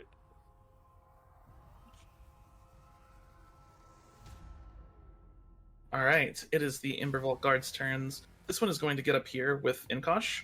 The Imbervault Guards also have a heavy crossbow. It's going to sit here just next to Inkosh, kind of, and start firing away. Follow the lead. The firing squad is at work. They're helping. Counselors. After the counselors are exiting the room. Stark is going to stay behind. She's going to sit right here for a second. Alright. It is the Correspond Worm's turn, and it is going to do what it does best, and that is consume people. Same mods as before. Okay. Alright. Hello, Iverna. Let's go. Okay, it is going to try and make an attack against you. It's going to lead with a bite. 28? Oh, yeah, that hits. Okay. That is, 50... math is hard. 51 points of damage. That is literally my remaining HP right now. Ooh, including the 10? Yup. That's what I get for talking shit. Wait. Oh dear. Shit gets swallowed. Alright, Do you not have another shield? Mm-mm. I do, yeah. No, I have 41 HP before Fighting Spirit. Yeah. Which brought me up to 51. And the shield from Courtier's Ring is only once a day. Yep. Okay. That also wouldn't have blocked it anyway. No. That brought me up to 27. Yep. Yeah. So that is, unfortunately, you are unconscious. And as unconscious, you cannot make a dex save, so you are swallowed. Yeah. Alright. I can fix that. We just keep on going. Working on it. Barb Tentacles, this time against Nex. Okay. A miss. Terrible Right. miss. Yep, that's going to be a miss. Nex just kind of like rolls out of the way. It is Aubrey's turn. And now Aubrey gets flanking. True, but she can't hit it because she's a paladin. And paladins can't turn off Improved Divine Smite. True. She can. She can turn off Improved Divine Smite. If she backs the fuck up and hits it with a ranged attack, which she doesn't have. She does. She has hand axes. I thought Divine Smite worked on range attacks. Improved Divine Smite. Oh yeah, that's true. We have it on. We have Improved Divine Smite also on ranged attacks now. That's true. That's true. House rolls. Careful what you wish for. It wouldn't have been such a problem if this thing's HP pool wasn't a fucking mile and a half long. It is technically two creatures in one. That's what Paragon creatures are. Mm-hmm. No, I know. It just was one of those things like, it wouldn't be a problem if it didn't have so much fucking HP. It is. See, prayer of. See invisibility, non-detection, revivify. She doesn't have anything that's not fucking radiant damage. She could do an aura. She does. She has essence bolts. She could do aura vitality and then Yo, wait. heal her inside because she's technically within range. She's going to bless. She's going to go over here. She's going to go ahead and take the attack of it. Well, that's probably a terrible idea, actually. Yeah, that's absolutely a bad That bite does so much damage. Aura Vitality does not actually require line of sight. Yeah. You just need to beat you within the aura. Wow. Haha. Who needs death saves when you just stand back up with 4 HP every turn? Yeah. So I she's remember just that gonna with go my ahead and- Twilight Cleric. I see. She's going to go ahead and just cast that Aura of Vitality there. Their Aura of Vitality. Yeah, and Averna, you have 8 HP. That's her bonus action interaction.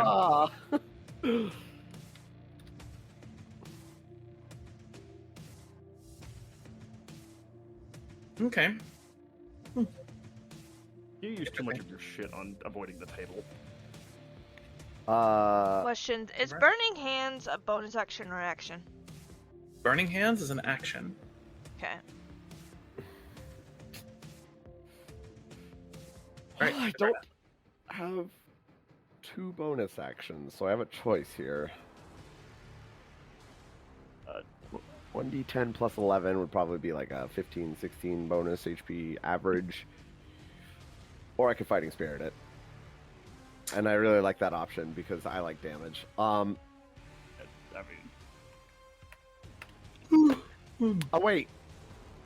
Mm-hmm. Hold up. Actually, before I do this, this would still be a straight roll, wouldn't it? Yeah, it's straight. Yeah, it would be straight rolls. Mm-hmm. Oh, okay. Then I'm not going to do Fighting Spirit. Okay. Shit. Because it doesn't give me any bonuses here. Correct. So let me change that back to 1 use. I'm going to Second Wind instead. Okay.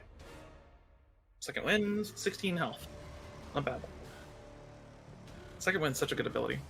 Yeah. Although it's not going to make a difference if you get bit again. Can't get bit while you're inside the worm. Yeah. You're going to get spat back out. It's true. It's true. But, 26? 26 is going to hit. 12 is going to miss. 21 is going to hit. That is 22 points of damage to the worm. Not enough to get it to spit you out. I don't want to be that guy, but isn't that first one technically a 13? No. Straight rolls all the way down. Because inside the worm, you're restrained, so you have disadvantage, but then also you're inside the worm, so you have advantage. So it evens out to a straight roll. Yeah. Gotcha. 22. Just means your movement speed 0, basically. Ah. Yeah, that's... Okay, and that's the end of your turn? Yep. Got it. Check your phone. Well, in a minute. Okay. Next. Well, Nex is still, concentrating. So he will wickety whack. No, I missed my attack. Yeah. Alright, is that the end of Nex's turn? Yep. Okay, give me 1 second here.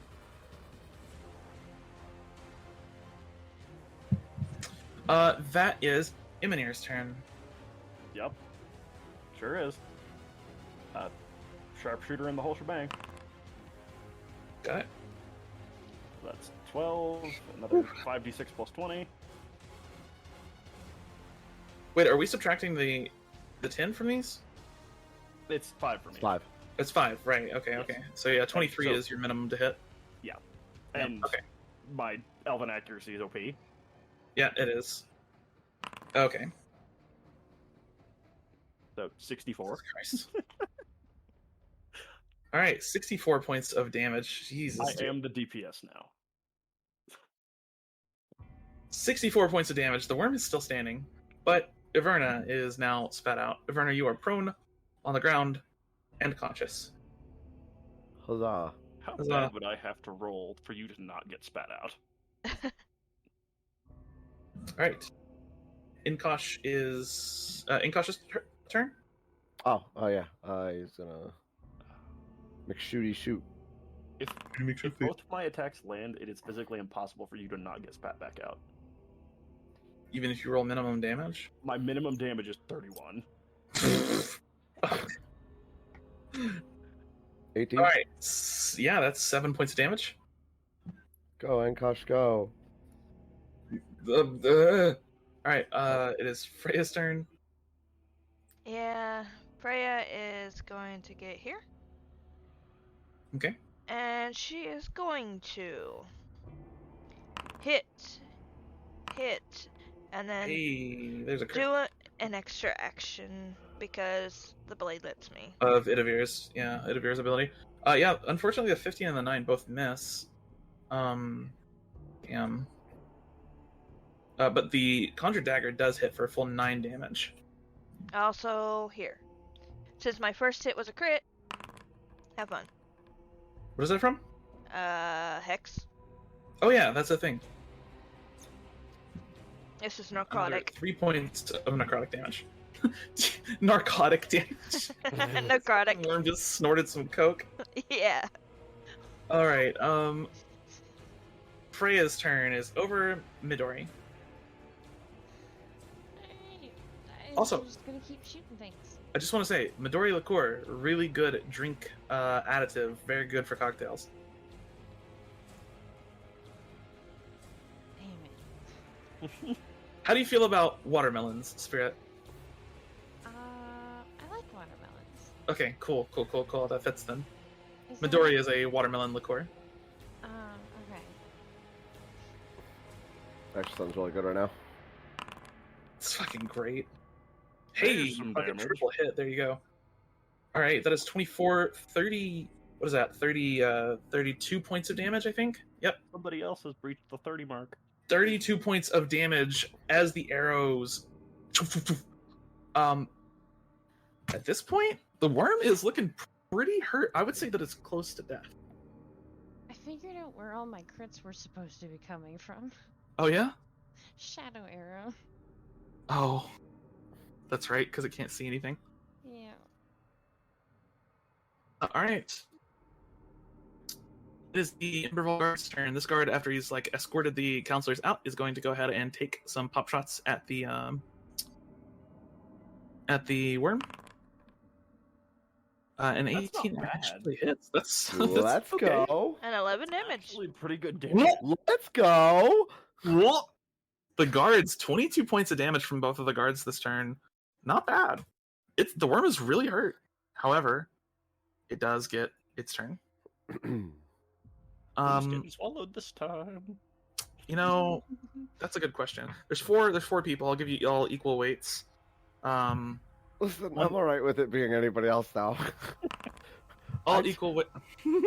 I took my lickings. Hell, I think you're getting another one. That laugh. Oh god. Is it me? Alright, let's go. So Aubrey was 1 to 5. You were 6 to 10. Freya was fucking 11 to 15. Oh god. Okay, yeah. That Yeah, that yes, is. Yeah. you're unconscious. You burn it Yep. down again. Yep. You were swallowed again. And then Delicious. The yo-yo 5 begins. critical attack. We'll cut this one into thirds. All right, that one's against Freya. 28. Yeah, I don't know why I'm asking. You take 23 points of damage. Real talk though, don't you think this thing would get tired of regurgitating the same food over and over again? Maybe. It's like, God damn it, Bobby. Stay down. All right. 23 points of damage to you, Freya. Huh? How much? 23 23? piercing damage. Okay, 1 second. And that is the end of the worm's turn. Aubrey's going to use her bonus action to heal Iverna here. Dig it. I dig it.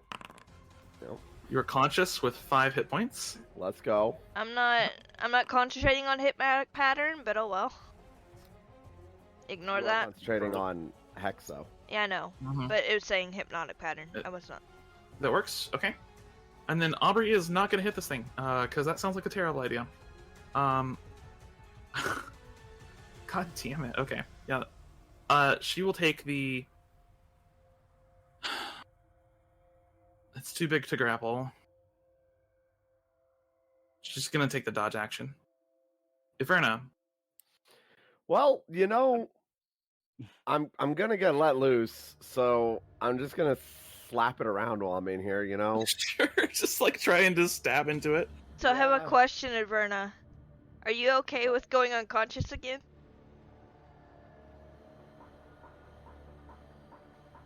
I can't hear you, so Yeah, you can't. She can't hear you or anything right now. Well, I'm asking don't out of think- character. Are you okay? out of character. I wouldn't be playing a fighter if I wasn't okay with going unconscious. Okay, you okay. I will do my due diligence. All right. I'm fairly certain it's dead come Emonir's turn anyway, so Yeah, Fucking might be dead this turn. We'll see. we're about to see. 11, 22. 16. Hits. 25 hits. 20 hits. That is 6. Oh, come on. 5. What help point? Wait, isn't that disadvantage Is it or dead? straight? It is. Yeah. How would you like to do this? Oh. I would that like day. getting healed while inside this creature, pull out my sword, and basically like alligator death roll whirlwind myself out. You take the sword and like cup your arm around the back of the blade a certain way and just begin to kind of like spin as you're inside of this thing. You feel a lurch, and then the muscles suddenly contract, and you are forcefully removed from this thing's innards. You land on the ground, and you watch it like coughing up now this thick red and black ichor. It almost looks like magma, and it's hot enough that it could be, as it just almost seems to like burn just from entering the air. The worm lets out this gurgling sound that sounds something like tumbling rocks, and then falls over dead.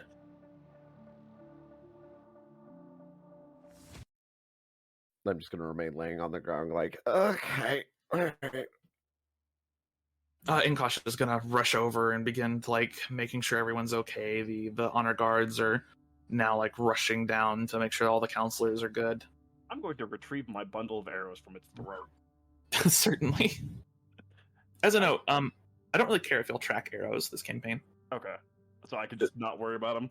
I wouldn't worry about them. I find it really tedious myself, so... Agreed, but it's one of those things that it's like, this is the one setting where I'm like, if it was Yeah, going to be a problem, it would be this setting, but at the same point, I'm a ranger, I could just make more. Really early levels, I would say, like, oh yeah, that definitely adds to the flavor, but at this point in the game, y'all are high level, and you have a ton of money. I don't think arrows would ever be a problem for you again. Yeah. So...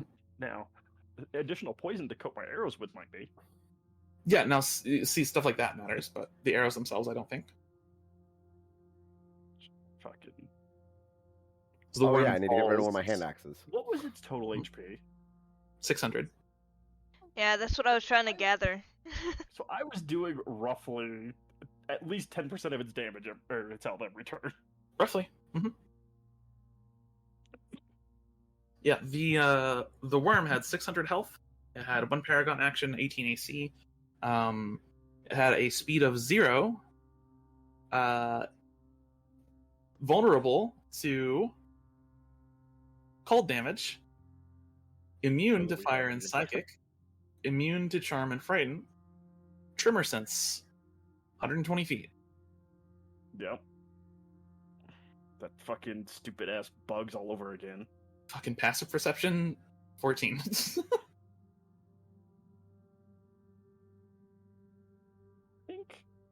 Nureau probably has a higher bonus to perception than that thing had passive perception. Mm-hmm. Not quite. Oh, do you only have 13? I have 12. Ah. I thought you were farther up the perception tree than me on that. Because I've got a +10. Averna has, I think, more wisdom than you. Yeah, I've got 18 wisdom and expertise. Yeah. Yeah, I guess that fits the bill almost exactly then, because I've got 14 wisdom and expertise. Yeah. As the worm lies there dead, Stark kind of walks briskly into the room. She goes, "What happened?" Just... The mage is fucked up. Freya does ask her patron, what the hell just... What went wrong, or what just happened? There's a cold, creeping sensation along your shoulders that travels up your spine and into the bottom of your brain.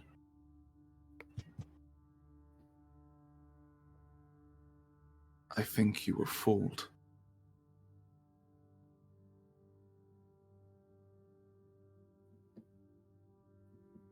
I can't be sure, but I think they needed your father's blood. I don't know where they went. Or if they're even still alive. The portal shudders. Like it's railing against something.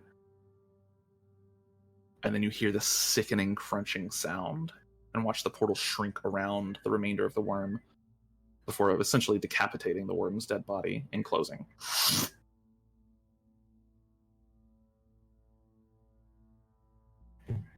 Any way to get him back? I'm not sure. but I'll find out. Thank you.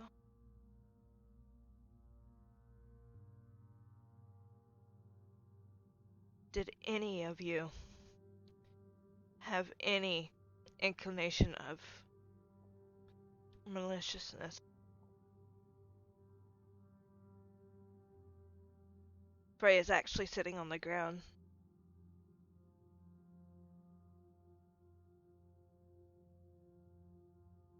Are you addressing the council? Yeah, I'm addressing everybody. Okay. I have a standard mistrust of magi, but other than that, no. I didn't either.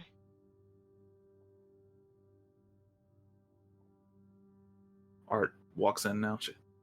Something was strange with one of his men, but they covered the lie well.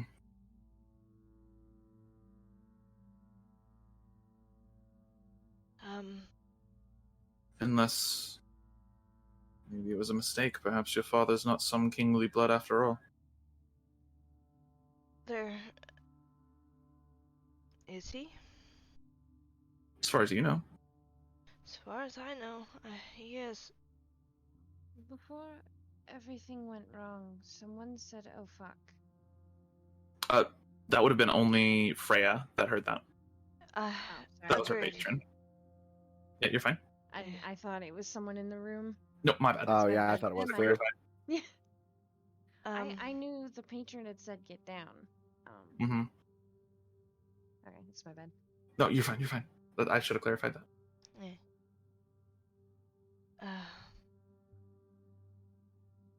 I'm being told that it's quite possible we were either tricked or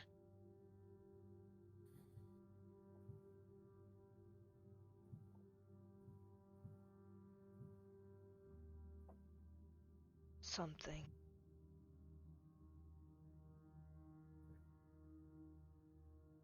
Barthen, rushes in. I told you not to trust them damn mages! Look at the mess they've made. That Is your is... bitching gonna help right now? It's not. It really isn't. He looks at everything that's happened and just the anger just disappears from him. He just slumps.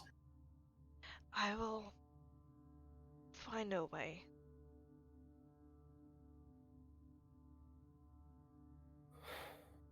Miracle that that worm didn't manage to kill anyone. It almost did.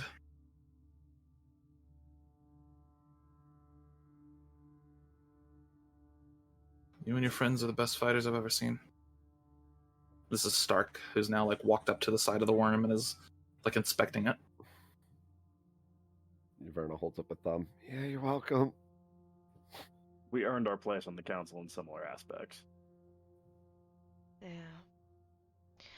And I tend to roam around a lot. Man, I don't even work here. I'm just a clerk. Art does give you... Sorry? I was gonna make the joke that I just work here, and I'm like, no, I don't even do that. I just know somebody here. That's the only reason I'm here. That's you. Midori walks in oh cool, a council session, let's go. I'm like, oh fuck. What the fuck? I just want to look over at Art. Does this usually happen? Nope, can't say it does, actually. First time I've ever seen anything like it. Okay. You've clearly not lived here long enough. I've lived here for quite a while. I'm 130. Walks up to the worm, pokes it and prods it. I'm gonna have to tell Mistwalk about this one. You did good. She looks over at you, Midori. Oh, thank you. I'm glad you actually brought me here today. I'm glad I brought you too.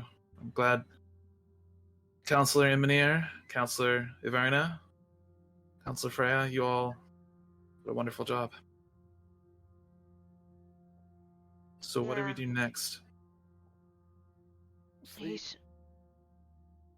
Figure out what the hell we know about the rest of the magi. Yeah. Sorry, that's insensitive. I'm sorry. Finding out what the hell they were doing.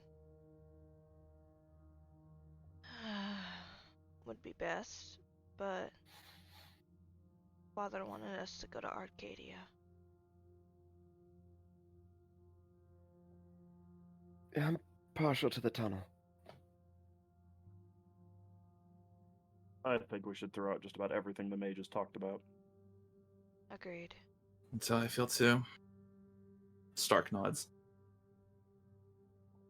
I don't think they were entirely wrong about the scar, but...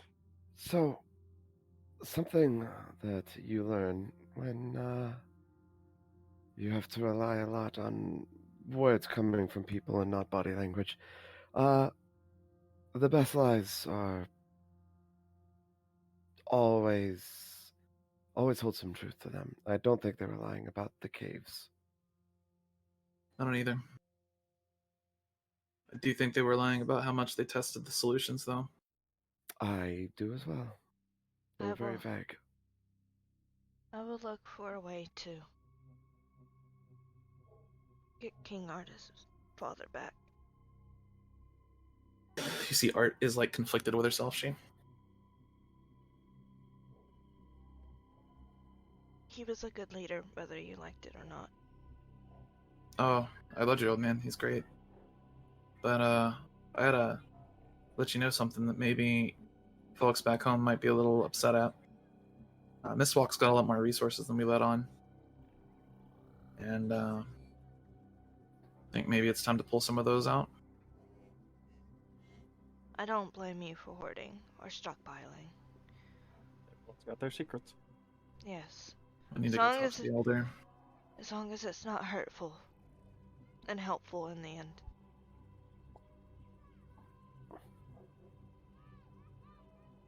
Okay. I'm gonna go get some rest. I have to go talk to my people. Do. Guards, get someone to clean this up. See if you can send it to the diviners. Maybe they know something about it. You see the guards like immediately begin to shuffle about.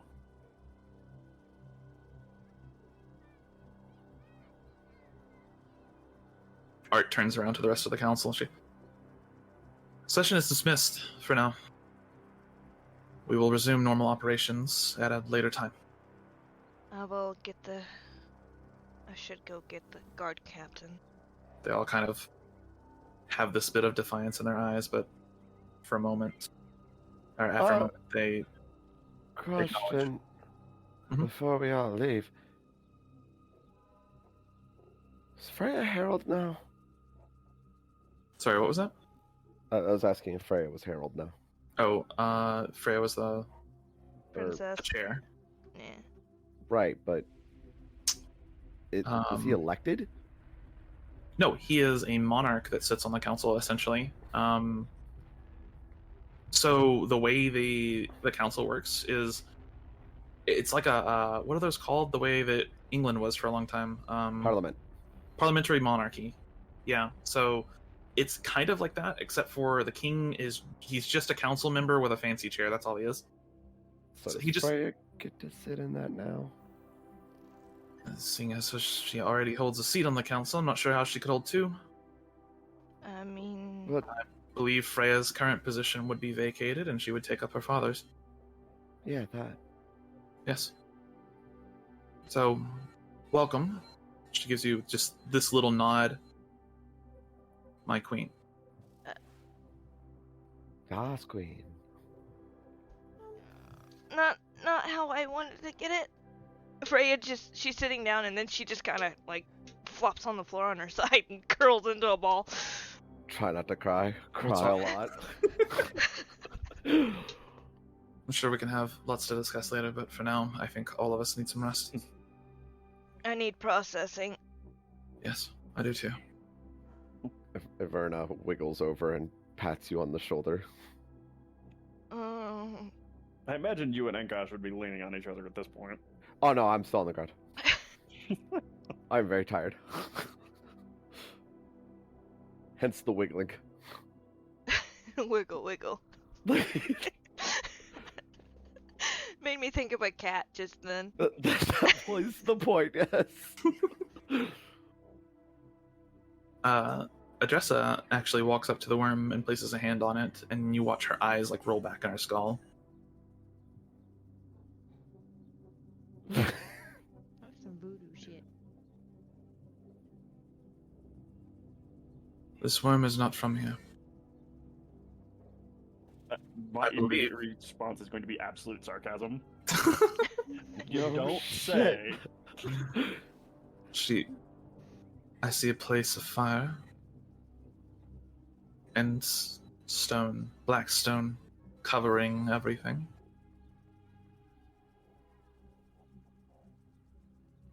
Her eyes flicker back down. Some creatures, just like this worm. Hundreds of them, thousands maybe. Oh, sweet God. Not more. If this is where these mages have gone, I fear they chose a poor spot. Not if they worship them. Warm and full of life, technically true.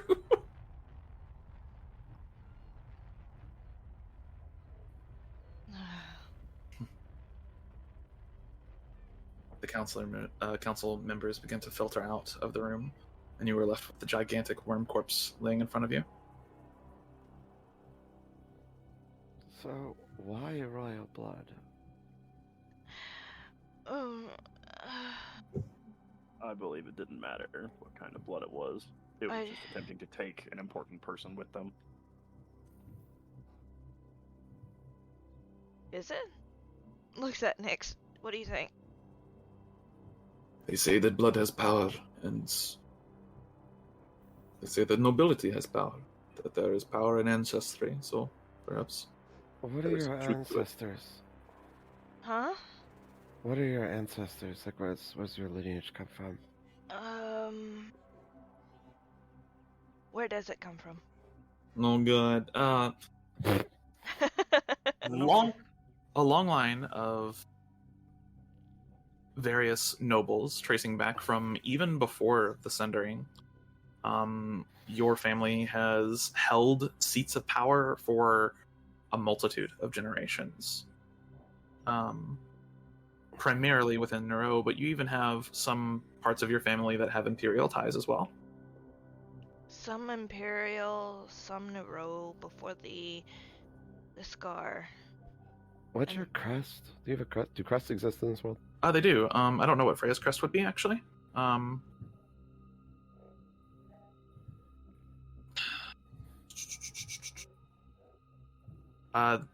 Insert temporary logo here. Okay. Tell me it's not important without telling me it's not important.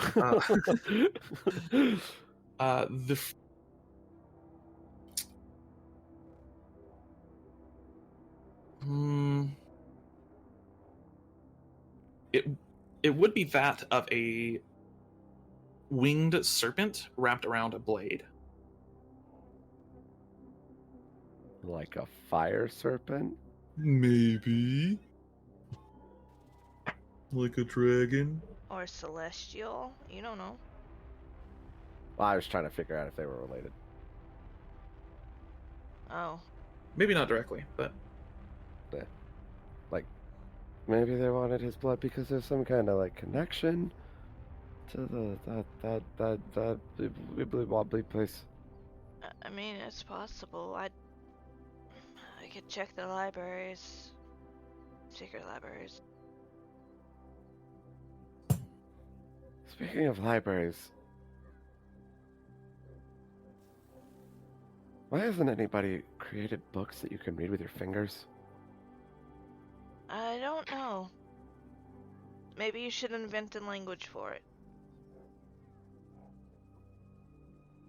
Oh no. Or have somebody do it for you. Emonir! I ain't got time for that shit. What's on it? There are more important matters at hand than you wanting to read. This isn't just about me, alright? Think about all the blind people. Or half blind True. people, apparently. That sword's going to your head again. It's all about you. That's odd.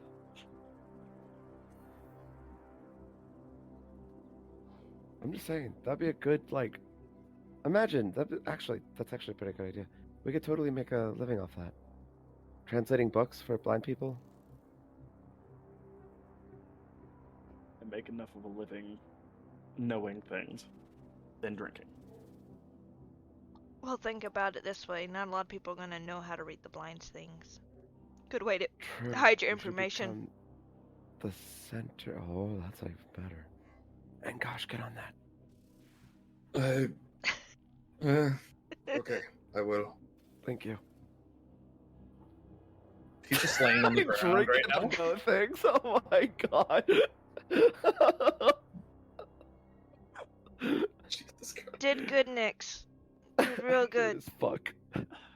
He just gives you like a very silent, solemn nod. Why would you create books that you can read with your fingers when you can create books that you can read with your ears? Technology. Right, magic's a thing. We're just gonna skip the braille and go straight to audiobooks. Yeah. That's I listen. But Aid why? intelligence. I have a question. Why would you want to read a book out loud that has secrets? I mean, it's true. I I'm got sure you that both. there's a way that we could get a mind link to a book. Yo. So as you're all sitting Thick here, books. slowly recovering from the ordeal that you have just gone through, realizing that there is much to do, and that perhaps it's time for a change of tactics and approach. This is where we'll call the session. You can't leave Frey emotionally damaged like that, you fuck. The DM can do what they want. I really enjoy the. Listen, I gotta feed on the character's trauma. Okay. Fuck you.